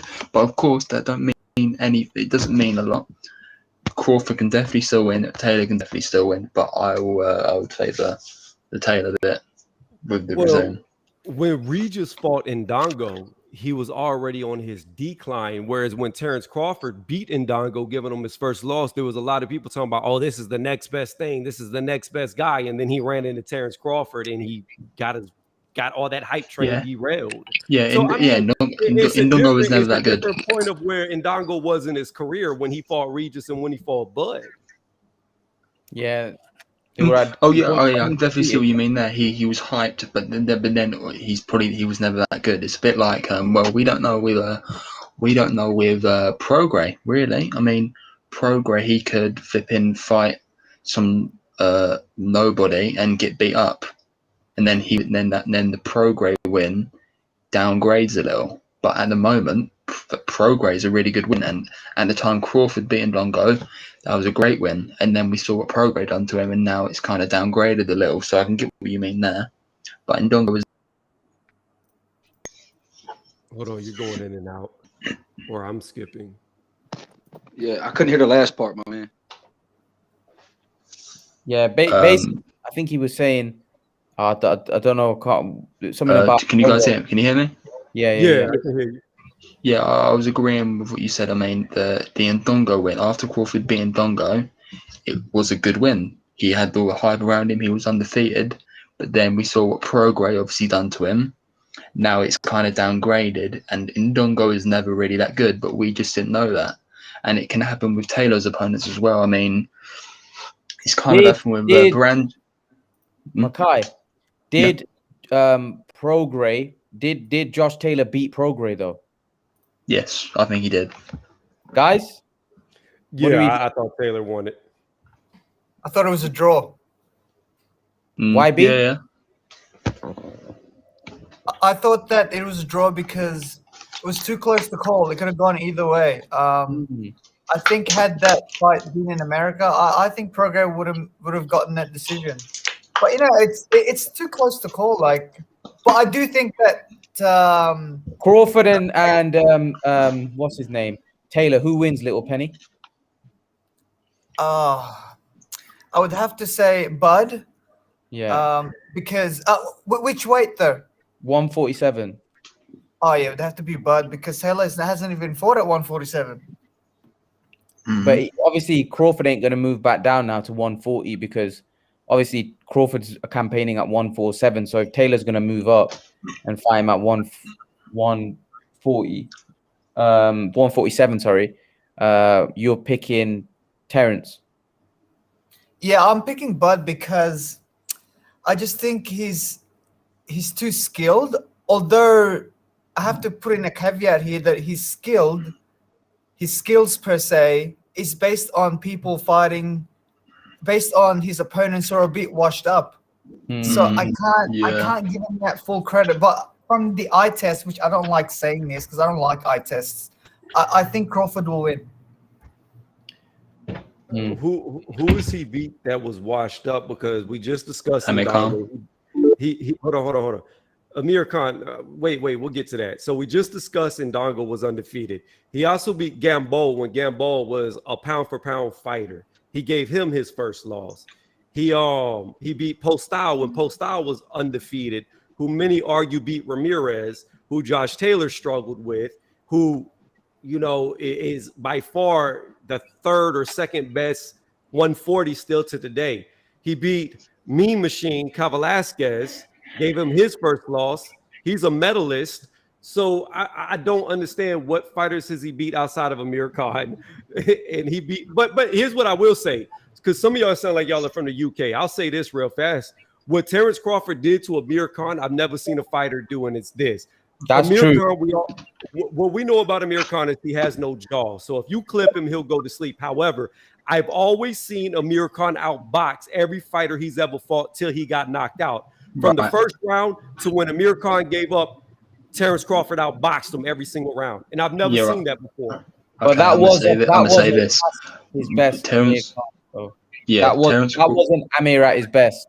So we can't judge because the Amir that fought Canelo or the Amir that fought Zab Judah or Maidana was a completely different Amir Khan to the one that fought Terence Crawford. It was a more inactive, a more shot worn, a guy that was not as serious, in boxing at that time. Now, if Crawford had done that to Amir Khan when he was 24, 25, then we would all be standing up and saying, whoa, that's a serious win, because let's be honest, in his prime at 140, Amir Khan at one point was the man at 140. He was rated the number one guy, number one ranked guy. So, yeah, I would agree with you if he did it to a younger Khan, to a Khan that Canelo beat or Danny Garcia beat, But at that point, I don't know. And Kell Brook the same. He was washed up as well. And also Imran Gamboa at 135, he's really a 130. Yeah, he was tiny. He was tiny compared to Crawford, man. He was tiny. But yeah, anyway, as I was saying, and Gamboa gave him fits. Yes, he even rocked him, man. He even rocked him. I mean, Crawford's chin's not that great. Well, Gamboa was a favorite in that fight, right? So Crawford was the underdog against Gamboa. You do know that, right? Gamboa was a top he was a pound fighter. Yeah, he was. Gamboa was a favorite in that fight. But this still ain't taking away. That still don't take away the fact that Crawford was twice the size of them. I think Gamboa was a top pound for pound fighter at 130, not 135. Yeah, and anyways, and Bomac even admitted that Khan is not as fast as he used to be. He even said it during the fight. Khan's not as fast as he used to be. I mean, so Bomac. Thing is, Makai, Bomac. Yeah. That's the thing with Bomac, man. He doesn't know how to promote his own fighter in the sense that you don't have a fight with Amir Khan that was on pay-per-view, right? Right? And that at that time was seen as your biggest name opponent, and probably the biggest name in terms of profile is probably Khan's the biggest name Crawford's been in terms of profile wise. And then you talk about, he's not as good as he used to be. He's not as fast as he used to be. You're basically discrediting your own fighter by saying that. You're discrediting your own man by saying that. I don't think Bomac even realizes what he's doing. He probably doesn't even realize that he's done that. Young billionaire, wouldn't you agree? Oh, of course, man. I think Bomac, downgrading Kell Brook, downgrading Amir Khan, downgrading everybody you fight. Even saying Porter ain't shit, Like I think that discredit. Yeah, he already said that. So see, he said we gonna knock Porter ass out. Porter ain't shit, ready to take care of him. All that. His team. So I love and I'm a big Bud fan, but I feel like it does him no justice. Because it takes away from your win. Even saying Errol Spence ain't shit, you know what I mean? Like, no, it takes away all your wins. Saying Josh Taylor ain't shit, if he does move up, people gonna be like, oh man, well Bomac said he ain't shit. So, that's like you said, that's the opposite of marketing. That's the opposite of what you should do to build a fight. It's terrible, man. You don't say, oh yeah, well you're fighting you on pay-per-view, and then you're on the side there, and the guy is interviewing you. Oh, well, yeah, Amir's not as fast as he used to be. That speed ain't shit, that speed ain't shit like what it used to be. It's not as fast. Come on, man. That's cowboy shit, Like, do you ever see Derrick James? Like, Derrick James is bigging up Manny Pacquiao right now, even though Derrick James knows that Manny Pacquiao is not the same Manny Pacquiao right now. Let's be real. This ain't the Manny Pacquiao of 10 years ago, but yet Derrick James is still bigging up Manny Pacquiao. Why? Because he knows if Errol Spence beats Manny Pacquiao, he wants his fighter to get the credit for that win. Like he just beat the best Manny Pacquiao. Because that's called smart marketing. That's called being smart. But Bomac is not smart. And I don't feel like he might be a great trainer. I don't know. He might be a great trainer and Crawford might click with him. But I just don't like the ways he does his thing, man. And I feel like that there was a great sign why Terence Crawford isn't a star. Hey, Imran, just ask a quick question with regards to Manny Pacquiao. Are you do you think that it's a bit worrying that Pacquiao's crowd, whenever he trains, gets bigger and bigger every day? It seems like I don't know. It seems it's like there's celebrities that are visiting him all the time. Do you think that is he into this fight game or not? Like, there's so many people outside. I hope that firstly, we hope that this fight doesn't get cancelled because of COVID, because obviously that's an issue right now. There's a lot of fights that have been cancelled, and it's a bit frustrating as of right now. We're not getting the big fights. So I just hope this fight happens. Do you see what I mean? Firstly. And with Manny Pacquiao having his massive crowds there, you never know, right? Yeah, and Imran, whenever someone would take a photo with him, the people that are with him, because Manny's got his mask off, they also take their mask off too. Have you noticed that? No, I haven't really. I've watched some of his footage in terms of some of the training, but I haven't been watching him that much into detail in terms of like what he's doing in terms of taking pictures. But Gamo came on, and Gamo's there in that crowd, and Gamo's part of the team. So Gamo told me that Manny Pacquiao is looking phenomenal right now. He goes, Manny Pacquiao's looking like a beast in training. So again, man, Pacquiao's, like we said, Pacquiao's Pacquiao, isn't it? We can't. He's a legend. Where is it though? I'm gonna say something.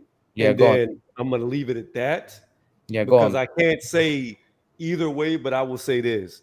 Just know that Manny Pacquiao is looking amazing right now, but also know that there is no testing for this fight. Yes, there is. There's RADA testing. No, Yes, there's there not. is. They have Yes, not there is. enrolled. Yes, there is. No, they did not. Yes, It's they already do. been arranged. Pacquiao already made an Instagram saying that he got tested, and that's why he was late for a training with Freddie. Pacquiao's RADA 24/7. When did he make this post? Because VADA, they post up all people registered for them for fights, and they have not posted that he was registered. Well, he has. I mean, Swenson even said that there's VADA in there as well. None of them, they've all been tested and everything. And the WBC won't allow that anyway if it's without testing. Yeah. Got that program with WBC. Wait. Charlo's last fight didn't have testing. What are you talking about? The WBC has been letting several fights go on right now without any VADA testing. I think TR, the problem is when you say that, you're opening up a can of worms, because then we start going into speculation and stuff, and I don't really like. I'm just saying the fact. I'm just saying. There's no I get what you're saying. I get what you're saying, and there's been a cloud over Manny for a while, but I just don't. I don't know, man. He's never failed a drugs test ever in his life. I just don't know. Do you know what I mean? I don't know. Yeah, I don't know. Pacquiao's clean. And Pacquiao is the most tested fighter ever. Yep. Even more so than Floyd. And Floyd took the illegal IVs too. Is that, yeah. You can't say anything. Yeah, look, I don't know, man. The only reason people think, Go on, TR. No, all I was going to say is, again, I cannot say what somebody is or is not doing. All I can tell you is there is no testing for this fight. You take it how you want to take it. While Manny's looking like he's been reborn again, you take it how you take it, but there is no testing for this fight. Well, that's not what Pacquiao said. He posted on his Instagram, dude, that he did. To be fair, they are right. He did post on his Instagram. I saw that.